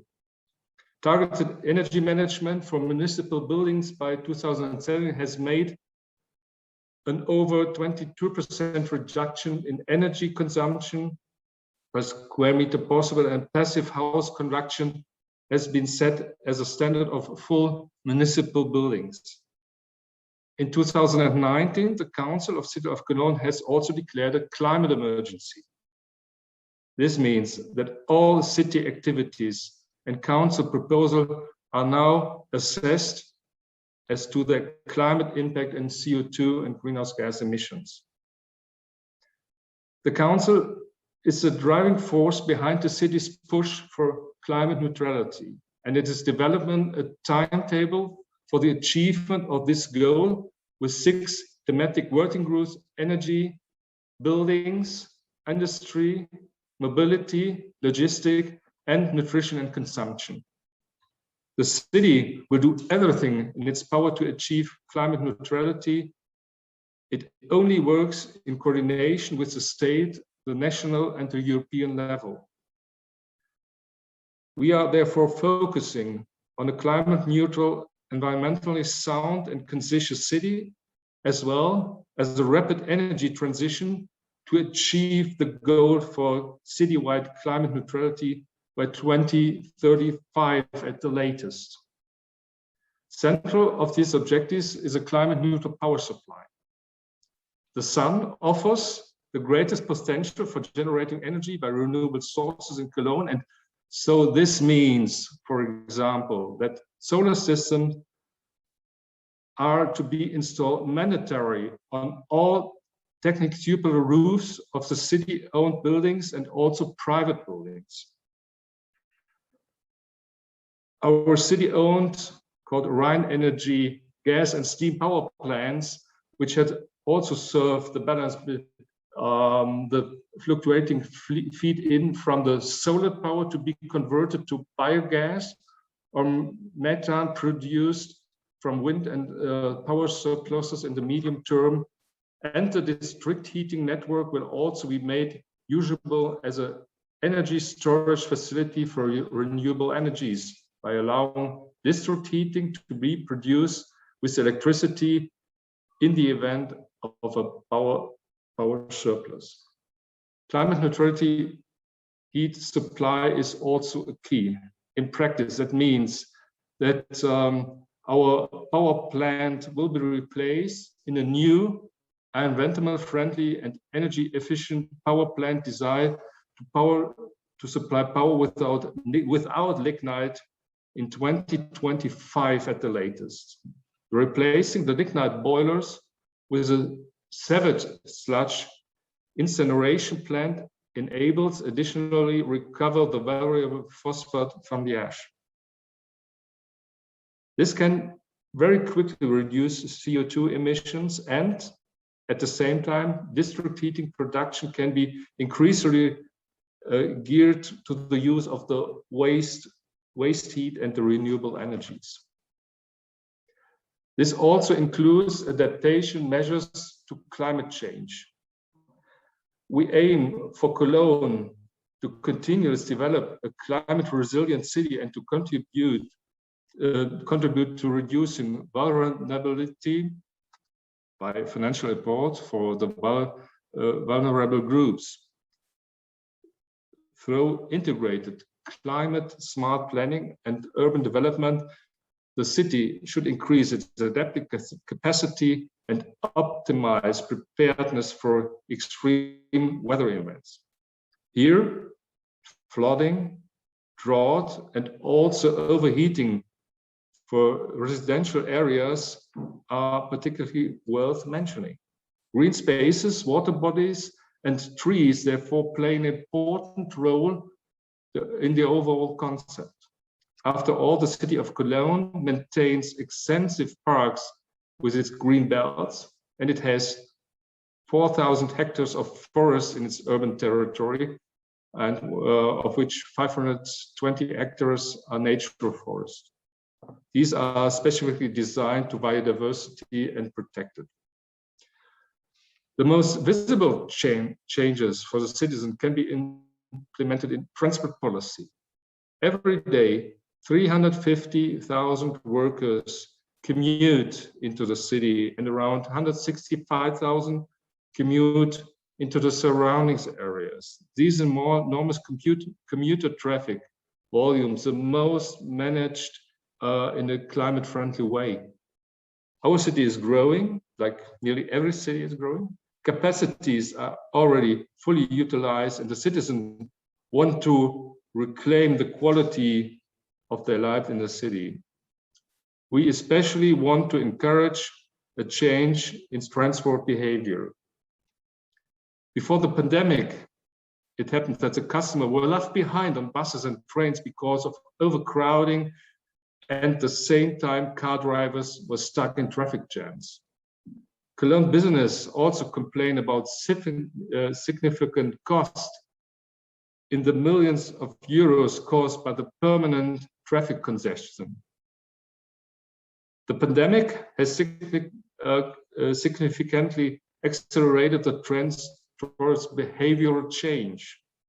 We want to make cycling easier and improve local transport connections. As a part of national plan to end lignite mining in Kolleyon region, interregional passengers and freight transport is being significantly expanded, from which the city of Kolleyon will benefit greatly in the future. So we have thus already implemented some drastic measures and fundamental changes in the city. The frequencies of public transport have been significantly increased. Express buses were introduced.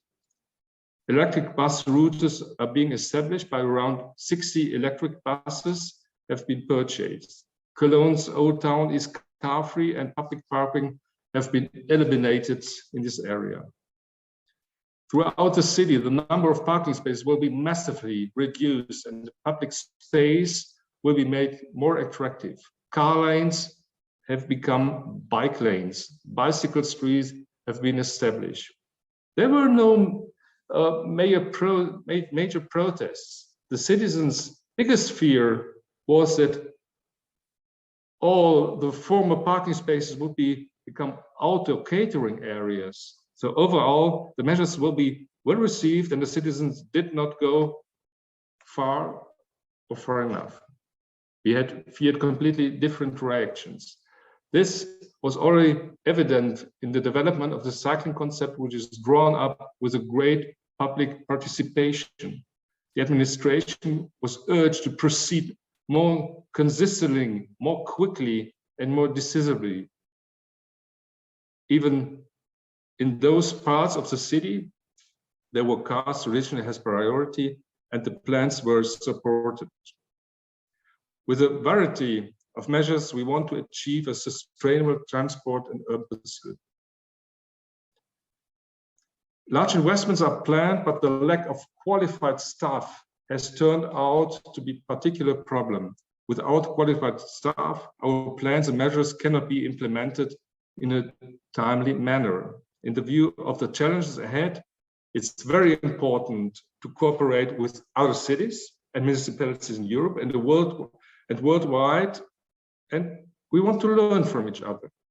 Kolleyon supports three active climate partnerships with the communities in Latin America, focusing on climate, energy, resources, and awareness rising on the mutual impact of economic actions.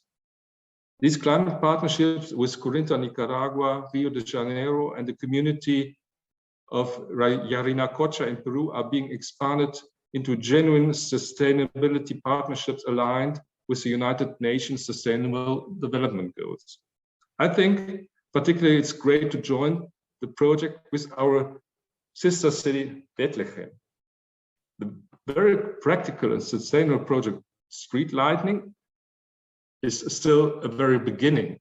Currently, the street light network in Bethlehem is operated with the help of high-pressure sodium lamps, which is not only caused by high maintenance costs, but also have a very high electric power consumption.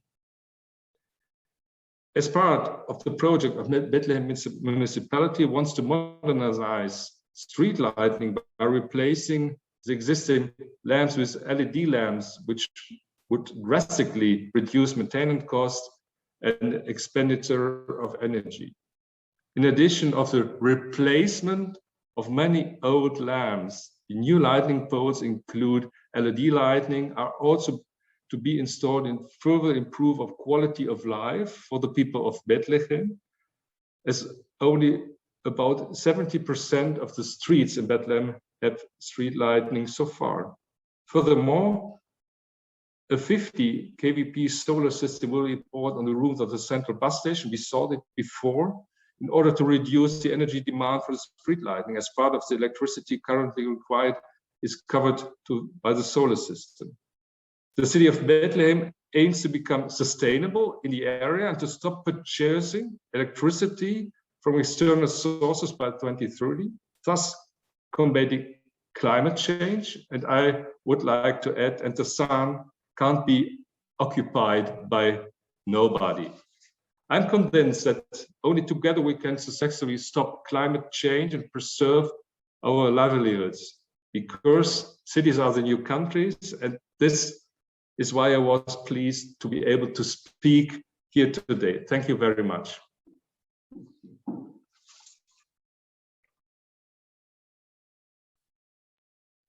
Bene, grazie al sindaco di Kolleyon, Andreas Volker, per la sua. Thank you very much to the city of Köln, to the mayor of the city of Köln, for illustrating the policies of his city against the background of international policies, and also the interaction with the city of Bethlehem. The spirit of today's meeting is that combining the local dimension with, of course, the environmental and energy level. Now, the floor to the city of Paris, to Elodie Cuenca. She is responsible for international relations, and I mean, there were some connection problems, but I think there'll be a remote presentation.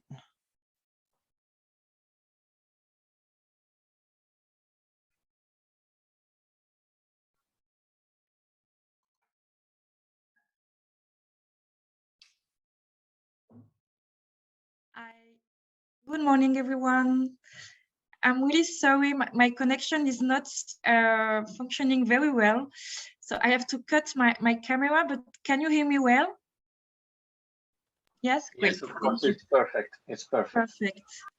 So first of all, I would like to thank you for inviting me to participate to this very interesting and promising conference.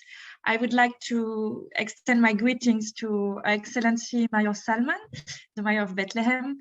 From Paris, we are very pleased to see that this critical topic of sustainable energy is well driven in Bethlehem in partnership with Torino.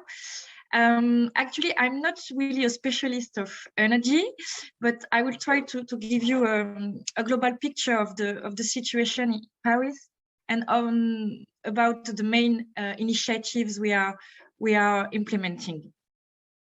So maybe to start, and thank you, Carmen, for sharing the PowerPoint. So as you all know, the energy, of course, is a key sector in the fight against climate change, and of course, in creating a more resilient and sustainable urban environment. And for this, and I think that's not, that's why we are all around our screens today. Cities are a key level for actions. We can say that it's the appropriate scale for intervention and for efficiency. Of course, because the cities are a huge source of have a significant share of carbon emission, of course, but also because cities are, let's say, a lot of resources to innovate, to create creative solutions, to develop new opportunities, to improve the sustainability of their energy systems. So concerning Paris, we are, of course, very, very committed to the fight against climate change. And we're trying to develop a solution every day to transform the city into a more resilient and sustainable space.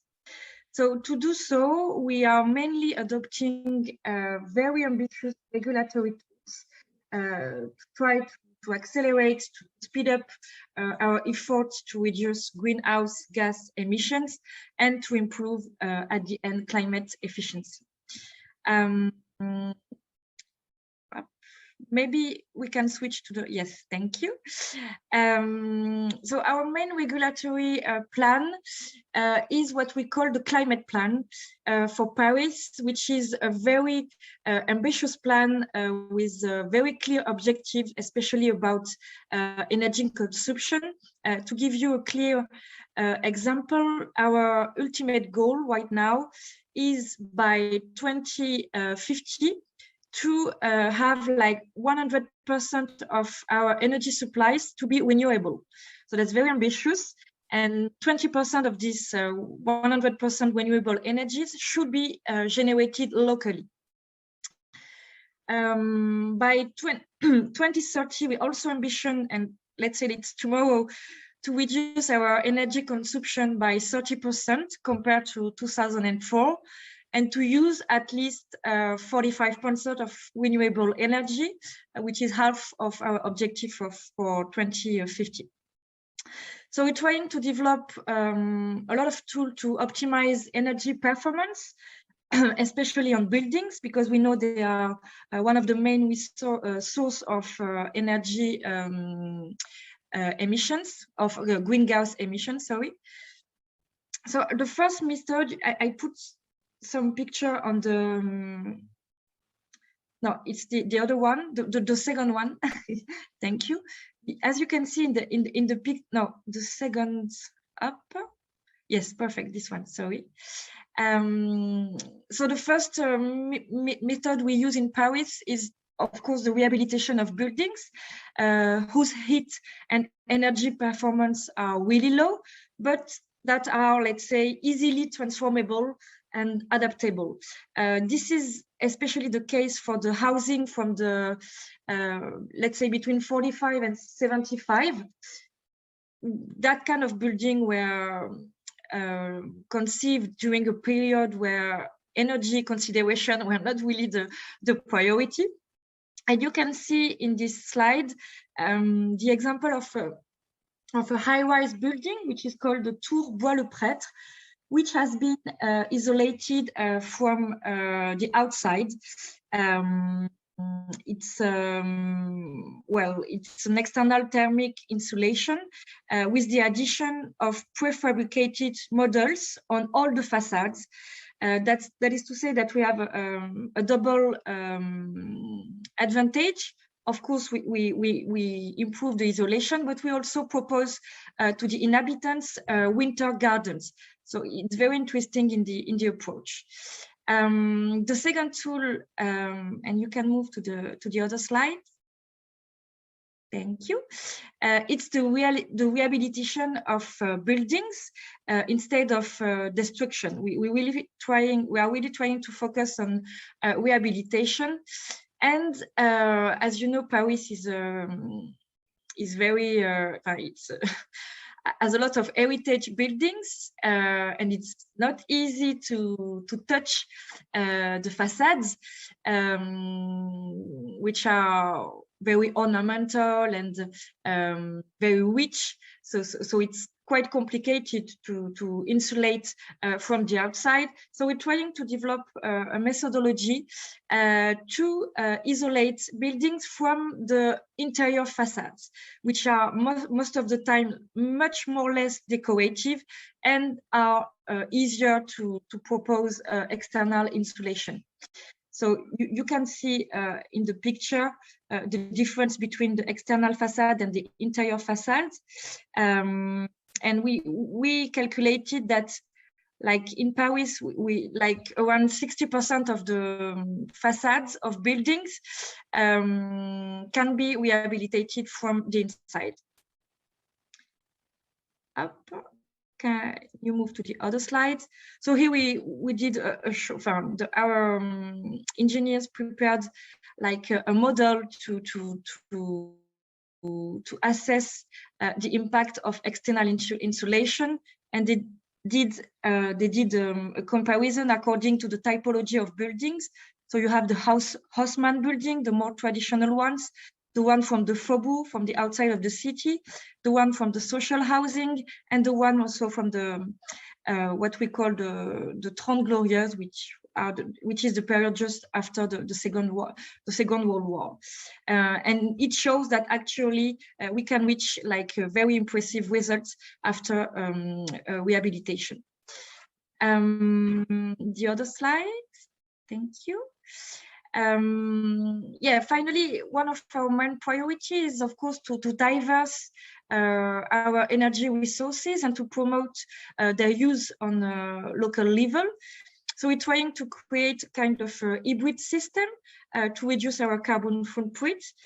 So we're trying to develop a lot of local energy resources, such as geothermal energy, which offers possibilities to exploit the high temperature of the subsoil. We're also working on solar energy, but you know that in Paris it's not that much sunny than Bethlehem. And we also are experimenting some energy production from wastewater recovery, and also some experimentation with the wind power. Of course, this list is not exhaustive, and there is a lot of other ways of producing energy. We are also working on biogas and also something quite innovative, what we call energy producing walls. There is a lot of actually opportunities that we can work on. And the last slide, please, which focus on solar energy. Actually, it's quite new because we installed our first solar panel in 2020. And originally, it was an initiative from citizens. In Paris, we have what we call the participatory budget. We dedicate part of our investment budget to citizens. That means that they can decide directly what kind of project they would like to finance, to fund. And we had a lot of proposal for solar energy. So we developed like a pilot project, which looks to be seems to be very, very successful. And actually, if we do today the to give you some figures, the assessment, these panels we present like 753 square meters. They have a potential of production of 127,000 kilowatt per year. And that is approximately the power supply of like 51 households. So it's quite important, and this is just a pilot project, so we can really scale up these initiatives. And to give you a short overview of the upcoming initiatives, by the end of this year, we also plan to have 10 new sites to be equipped with solar panels, mainly public equipment, like in Bethlehem with the new project. And the total surface area will be like more than 3,000 square meters. Sorry. So we are really excited to see this this acceleration of that kind of project. You have in the picture some. You have in the slide, sorry, some picture of the installation of this first solar power station in 2020, of course, with the mayor of Paris herself. Well, that is all I wanted to share with you today. Do not hesitate if you have any question or remarks.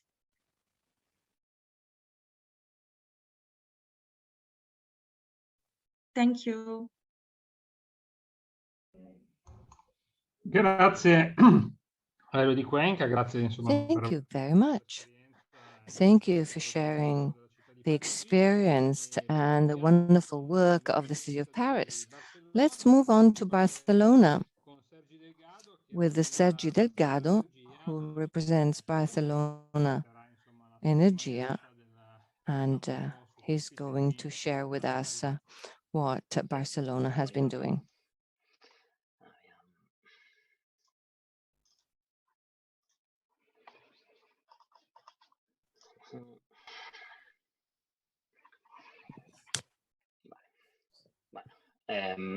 Bueno, buenos días desde la ciudad de Barcelona. Primero, bueno, ya nuestros profesores en Colonia y en París han explicado ya muchas cosas. Y bueno, todas estas cuestiones, bueno, en Barcelona también las recogemos, y por eso quería hacer una pequeña introducción de una columna de nuestro clima y nuestra declaración de emergencia climática, que es what we heard. Y justo por esto, esta cuarta pata que se añadiría a la And I'd like to share with you the initiatives that we have been taking in Barcelona.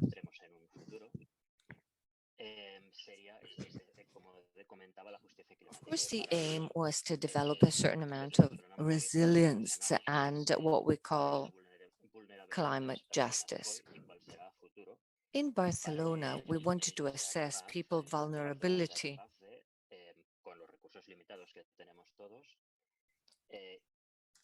And the municipality of Barcelona aims at helping people and give priority to them so as to promote a just and equitable transition.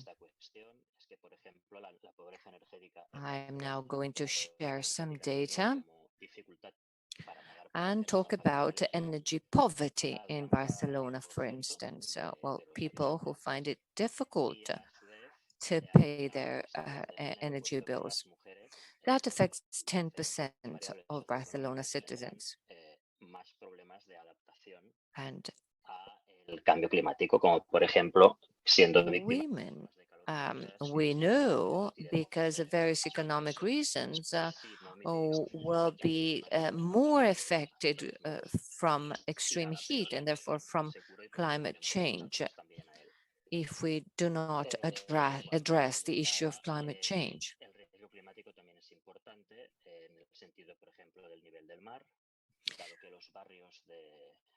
Climate change is also very important in terms of the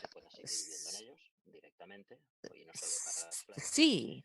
And so those who live close to the sea are exposed to risks. So as you can see, there'll be here you can see the heat waves per year and the number of hot days a year and torrid days and tropical nights and torrid nights. So this kind of situation requires specific measures for those who have no other options, for those who have no way to protect themselves.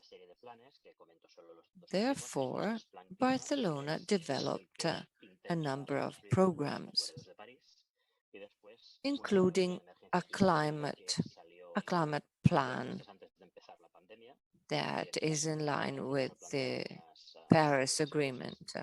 And then another program agreed upon 2 months before the pandemic. The main goal is mitigation and 50% reduction of greenhouse gases.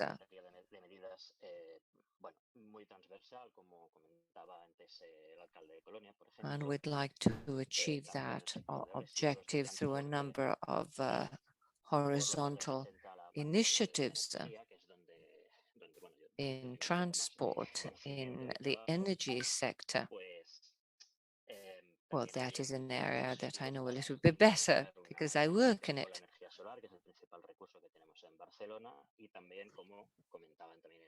Of course, we also want to promote solar energy, and we have plenty of it in Barcelona. And as we heard from Paris, we also focus on rehabilitation of buildings with, let's say, a more social perspective. The main aim is a 50% reduction of greenhouse gas emissions to the values of 1992, because that was the year, we first got specific data. Then, of course, there were the Olympic Games in our city. So the goal is to reach neutrality by 2050. And as regards transport, which accounts for 30% of emissions, we'd like to reduce its impact by 20% in the next few years. And as regards the buildings, we'd like to rehabilitate 20% of residential buildings in the next 10 years.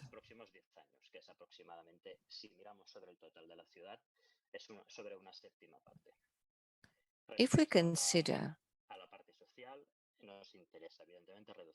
the whole of the city, and always with a view to energy poverty, of course, we'd like to reduce poverty, energy poverty, and improve the energy sovereignty of the whole city. No longer be dependent on fossil energy sources and promote solar energy. This is a more general slide. De local y descentralizada posible y buscando una economía. We want to promote energy transition based on local energy sources. And we want to make energy available and accessible at a low cost. So these social concerns are ubiquitous in our plan because we believe in the right to energy. The Barcelona Energy Agency is focusing on 5 main elements. Well, first of all, we want to carry out an analysis of the current state of things. Then we want to save energy. We want to achieve greater efficiency. We don't want to waste energy.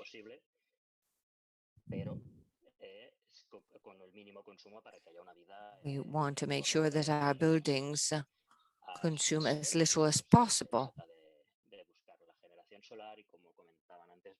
while ensuring good quality of life for people. And of course, we can do that through solar energy.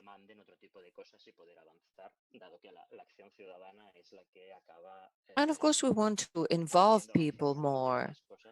We want them to participate,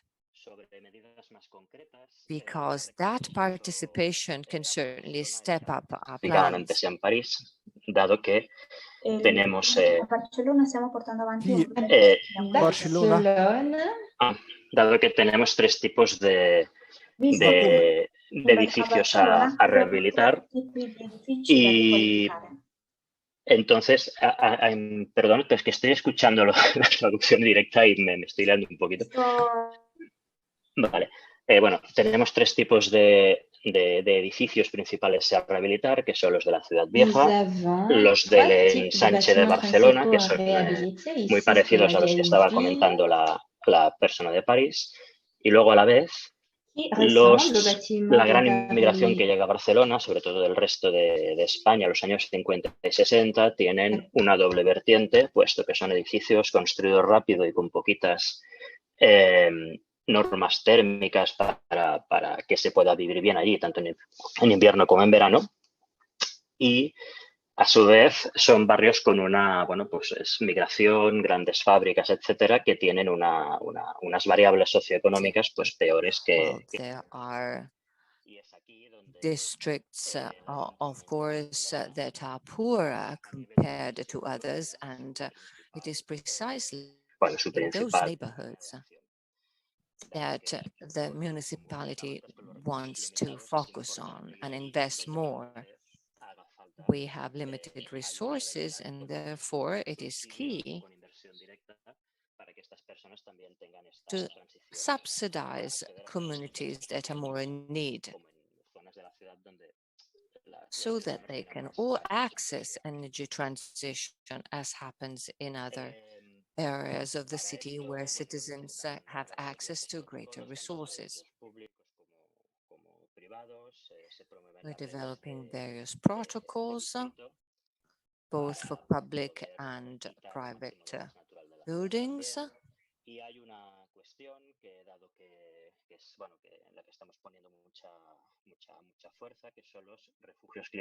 We have energy building protocols. We are creating the so-called climate shelter schools. And in the case of heat waves, for example, we make sure that the people living in these areas can access air-conditioned spaces, sort of shelters, yes, where people can go to during heat waves.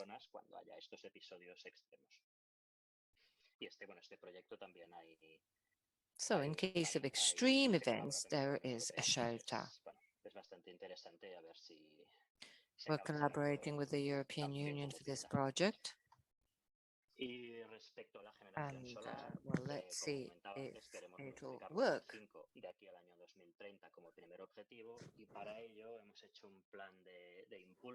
As regards the power generation, we have a solar generation incentive plan.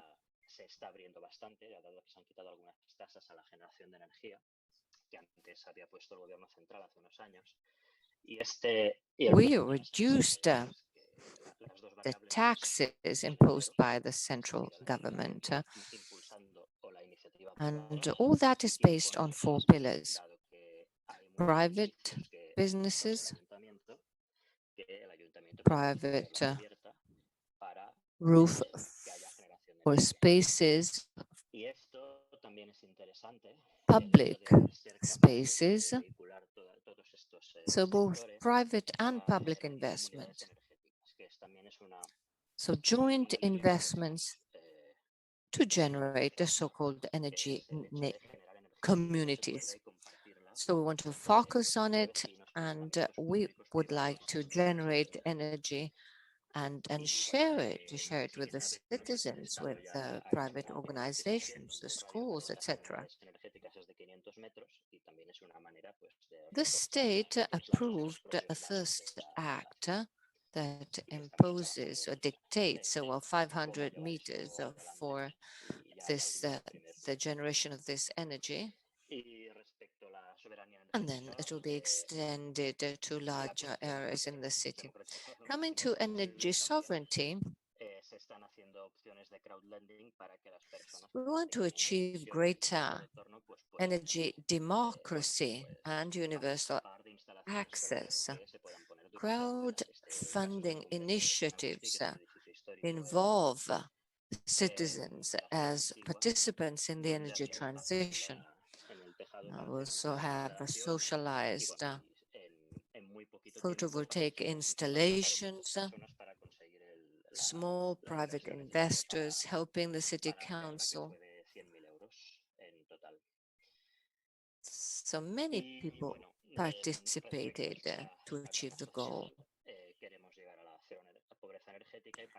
As regards social aspects, we want to reach the goal of zero energy poverty. So we are collaborating with a democratic company to help people reduce energy costs. You remember 10% of people find it difficult to pay their bills, and through this initiative, they'll still have access to energy. For example, if somebody wants to install solar panels, they can be subsidized by the municipality, for example, with lower taxes. And, well, there's a huge demand in that sense. So more and more people can access. And as regards citizens' participation, there are various diverse projects in the city.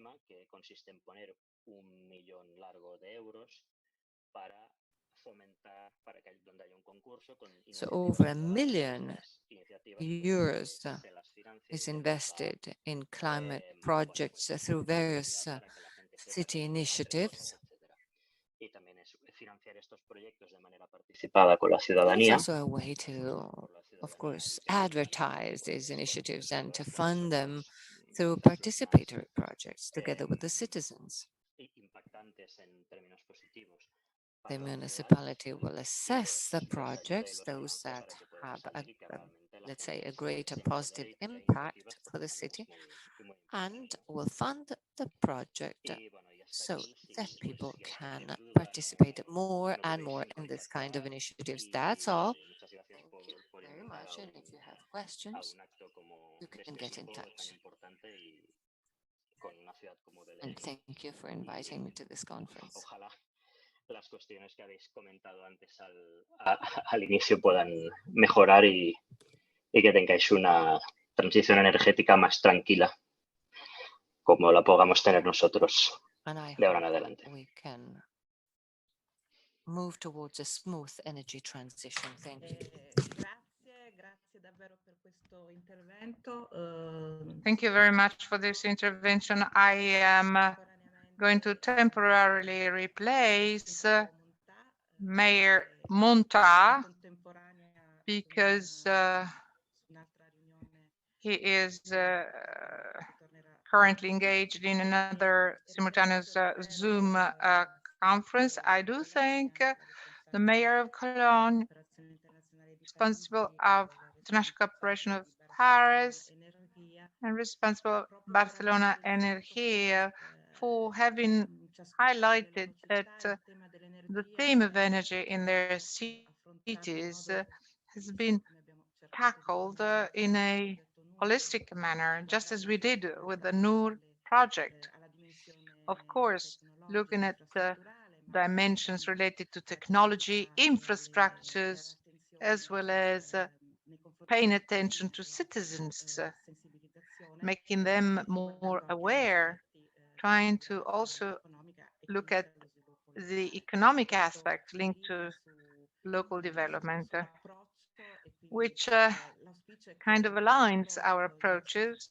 And the wish is not only that our cities may continue and talk about the local policies in the area of energy, but thanks to the mediation of Bethlehem, we're able to meet on different other decentralized cooperation initiatives. And now I would like to give the floor to the Executive Director of APLA, Mr. Abdallah Annati, who will describe and talk about the points of view of the networks of cities. We heard the representative of the Italian municipalities. And, he had to leave us beforehand. However, now it is the time to listen to the voice of the Association of Palestinian Cities. Thank you for being here, and you have the floor.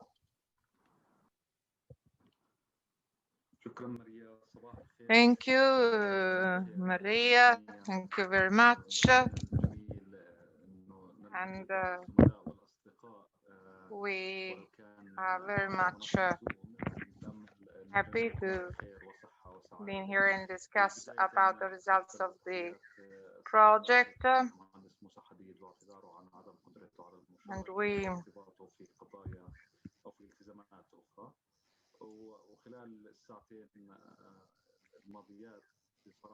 there's been a disconnection in the access.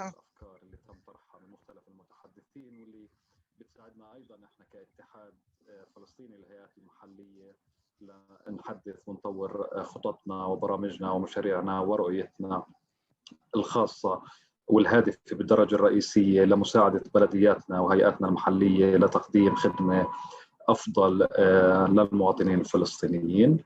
والاتحاد كمؤسسة فلسطينية تمثل جميع الهيئات المحلية في فلسطين، تهدف برؤيتها ورسالتها العامة إلى مساعدة الهيئات المحلية وتمكينها في تقديم خدمة أفضل للمواطنين، ويتأتى ذلك من خلال مجموعة من التدخلات الاستراتيجية المرتبطة ببناء القدرات سواء على مستوى المنتخبين أو على مستوى الطواقم الفنية العاملة في الهيئات المحلية، أيضا من خلال العلاقات الدولية، التشبيك وفتح الآفاق أمام هيئاتنا المحلية للانخراط في مشاريع مشتركة مع شركاء من مختلف دول العالم.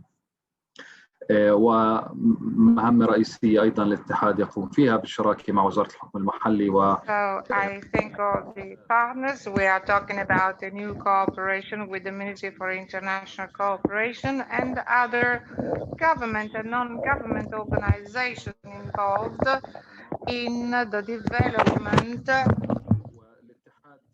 of the legislative framework with regard to cooperation. In 2019, we were very interested in creating a strategy with regard to be more sustainable by 2030 within the framework of the G's 2030. We took into account objective 9713. They are indirectly or directly linked with the issues concerning energy and climate change. Among the activities we planned and implemented as a union, there is helping technical staff to be exposed to new experiences and help them to develop their policies, their programs and services in a way that they're able to be more efficient. So very quickly, in these very few minutes, I would like to mention the issues relating to investment in the area of renewable energy. This is strategic for Palestine.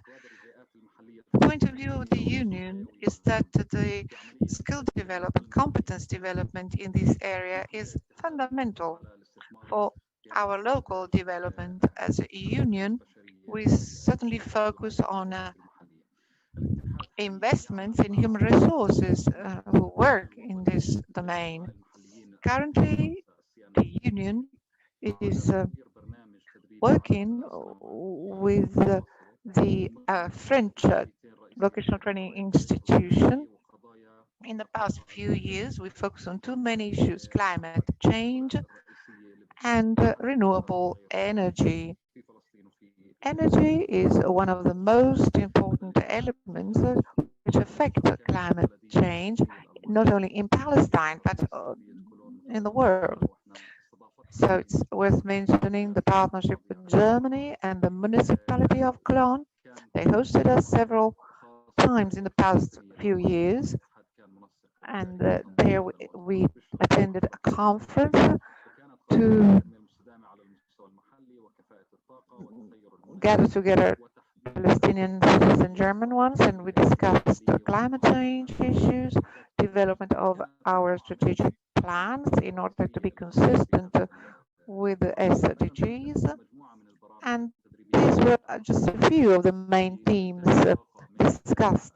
There were also specific training programs for the development of renewable energy, solar energy, the treatment of solid wastes, the production of energy.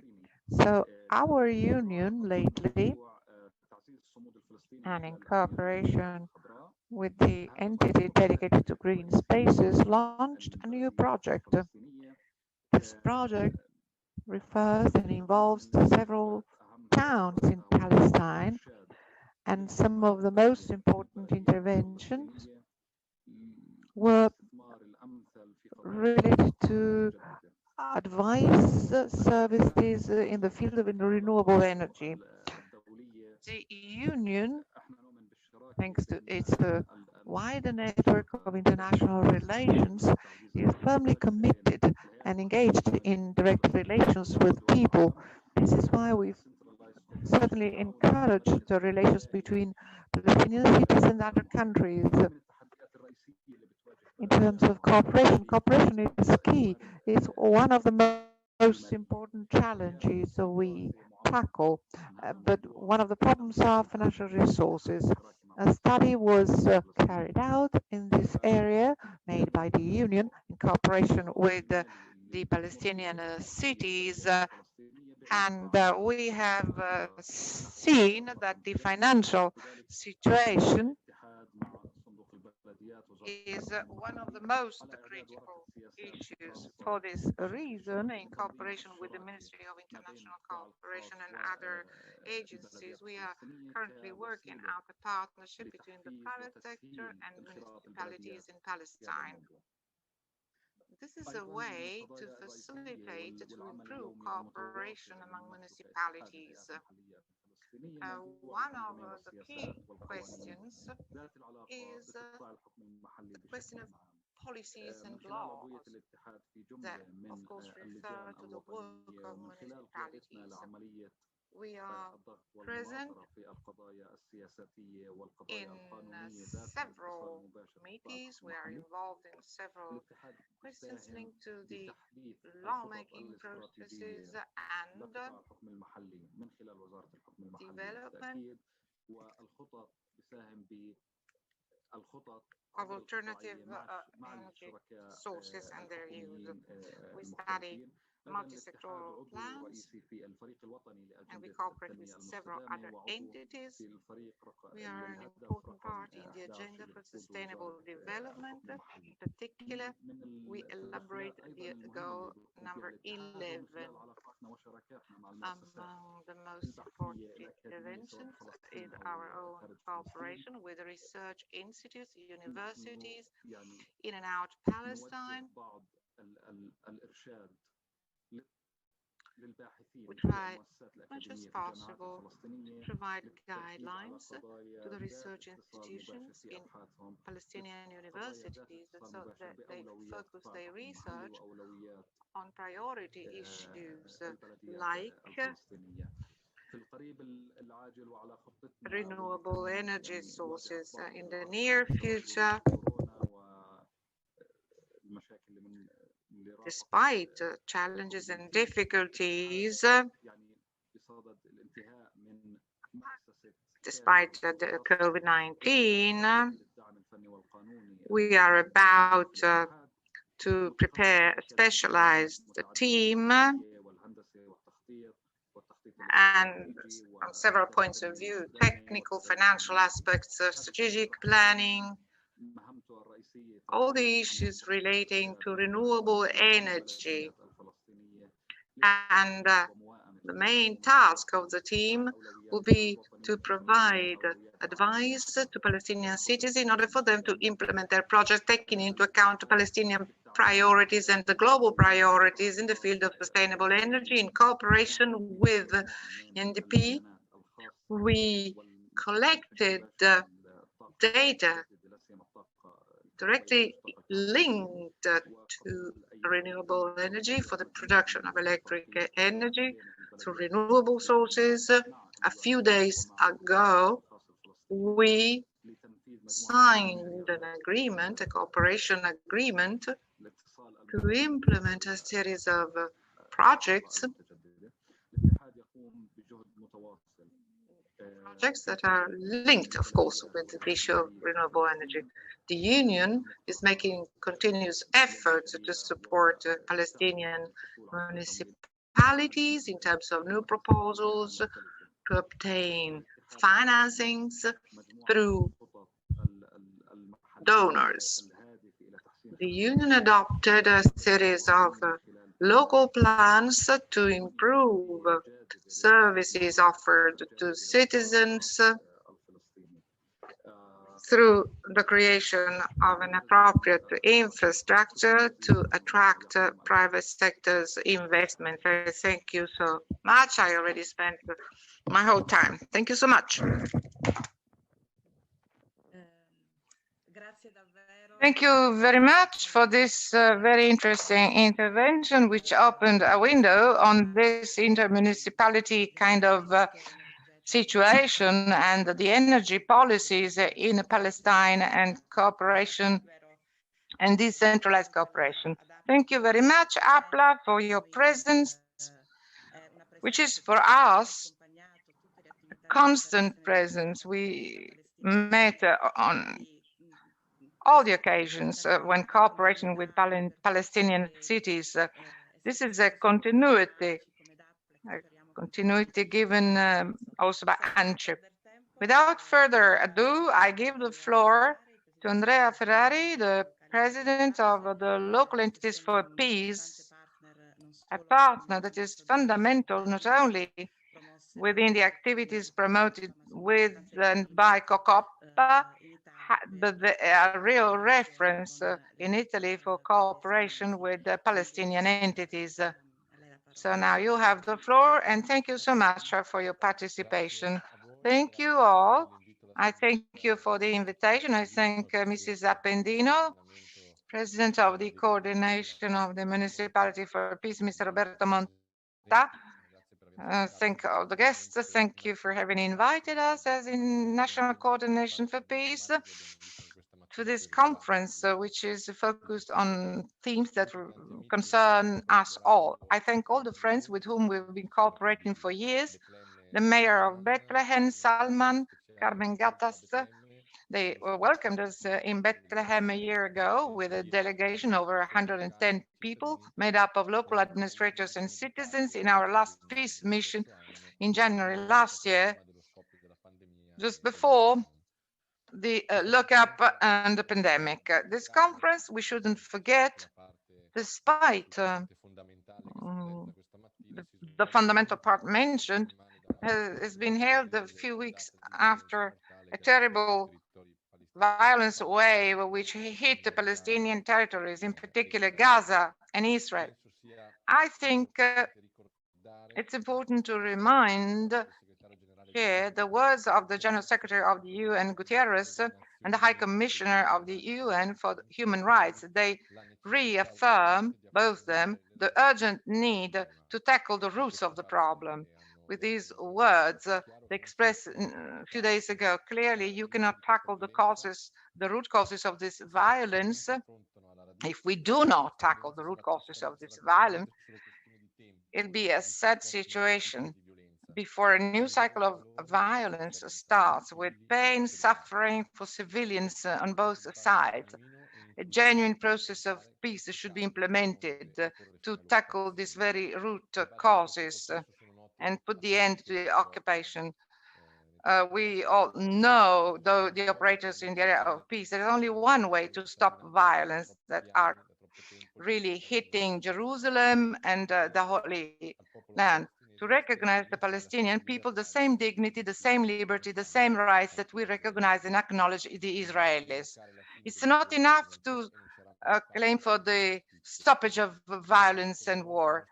No peace without justice. So we appeal to the national politicians, internationally as well, so that they intervene with energy to have international rights be respected, human rights, international legal rights, and all that has already been confirmed and sought and designed by the UN.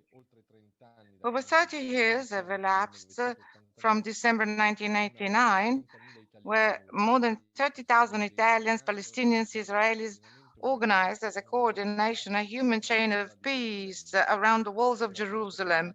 It was the time of peace and hope. For a long time, we tried at all costs to support the peace process by moving along the footprints of one of the most important mayors in Europe, Giorgio La Pira, trying as much as possible with our commitment to promote the dialogue and cooperation among people, especially among cities.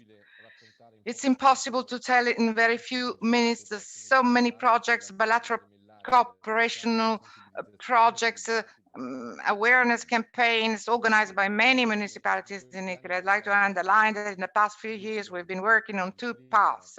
First of all, creation of a European network of local entities for peace in the Middle East in cooperation with the French Network for Decentralized Cooperation with Palestine and Federation of United Cities, the Catalan Fund for Cooperation and Development, and the Andalusian Fund in Spain of Municipalities for International Solidarity.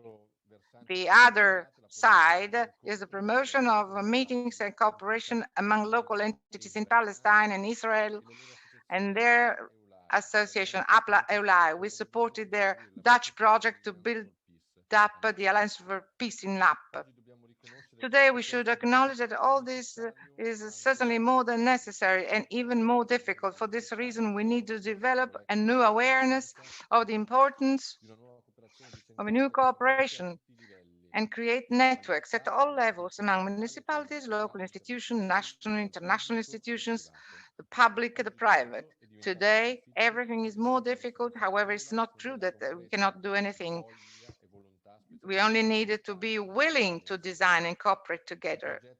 The project we have seen today, the leading city is Turin and many other municipalities, and the network of municipalities structured around COCOPA, the network of local entities in the province of Turin, participation of national and international institutions, the universities, public and private partners, represents a positive networking and experience with at the center the municipalities, which are more and more the protagonists, which is a bottom-up process which exceeds their own geographical boundaries. The Coordination Network for Peace, whom I chair, continues its work done in the past few years, creating new projects, starting from the extraordinary city, which is Bethlehem.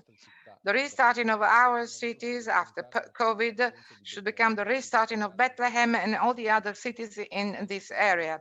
For this reason, too, and this is my last appeal, we decided and organized with all the efforts that we know and difficulties like such an initiative implies. On the next 19th October, we are going to organize the 60th Mass, Perugia, Assisi, the March for Peace, Fraternity, Brotherhood, with the slogan made by Lorenzo Milani, I care. I care. This is our motto. This is what we should say during our March for Peace. This is why we commit as national coordination to do our part. Thank you very much for this positive example which you described this morning. And certainly it's useful because these experiences can be replicated elsewhere, especially adopting the one-to-one approach. This is a very good example. We should not wait for the very large guidelines. It's important to move about, considering the local situations. Thank you. Thank you very much for this interesting intervention. So much. We are now tackling a new theme, justice and peace. Thank you so much, because certainly justice and peace are not that far from environmental topics. And peace is not just peaceful relations between the people, but also between our communities and our environment.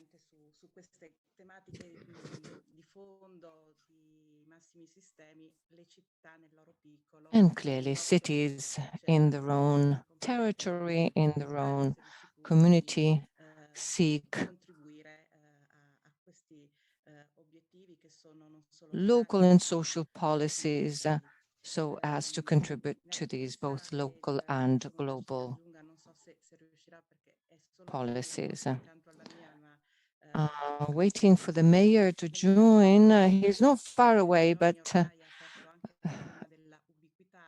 so, you know, people tend to have to be ubiquitous at these virtual times. So first of all, I'd like to thank the city of Bethlehem for accepting this invitation, and all the other cities too. I know those who are participating. I know, for example, Bergamo, Florence, Bari, and Natalia in Brazil. They're all participating. I think in Brazil it might be nighttime.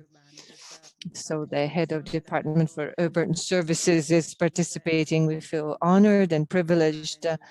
And of course, we want to continue friendship with Bethlehem also through partnerships with other cities. I'd like to thank COPA. And of course, the chair would have not done it, so I'm happy to be here and be able to do it myself. I'd like to thank Roberto Monta, the president of COPA, and also the deputy president, and then Eduardo Dagno, the director, Michele Pizzina, and Patrizia Bertuccelli, who actually very concretely contributed to organizing this event. I would also like to thank the municipality of Bethlehem with Carmen Gadas, but also Ziad, who structurally operated for the organization of this meeting, and Giampiero Toso and the other colleagues like Rosanna Braga in the municipality of Turin, who very actively collaborate in this project. I'd like to thank the AXEA agency offering technical support, Silvia Riccardi, our interpreters, who cast a bridge between all of us, and we were able to mutually listen to one another. And I'd like to thank the speakers, European, Italian, and Palestinian speakers, all the participants to the conference, and a special thanks to AICS that not only co-funded the NUR project and are working side by side with specific activities in a very constructive way whenever challenges arise, and with a view to improving the project. And I would also like to thank them for selecting the NUR project to participate in the European Development Days in June the 15th and 16th. Well, that's a very important event for international European cooperation, so we feel very privileged.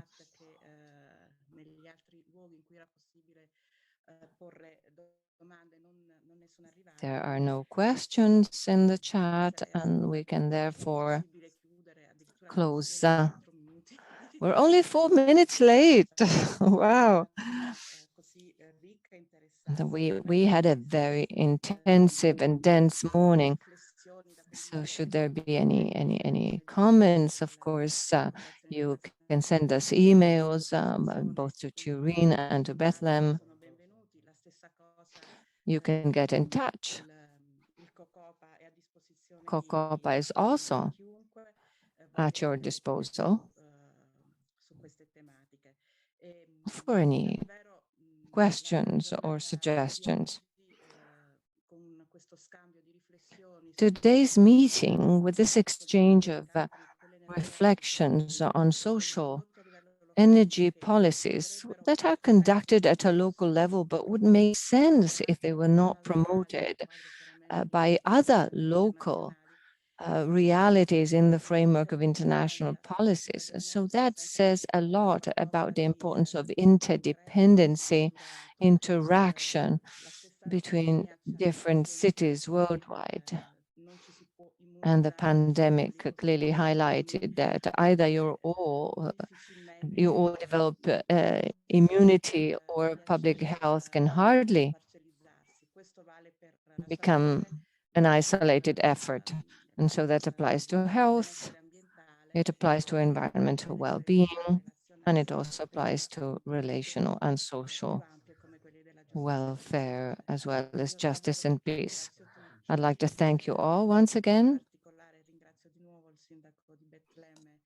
in particular the Mayor of Bethlehem, Anton Salmon, for being with us all morning long and giving us the opportunity to develop this dialogue with the cities twinned with Bethlehem. And thanks to Bethlehem, they're all friends. Thank you again, and let me close the event. Good day to you all.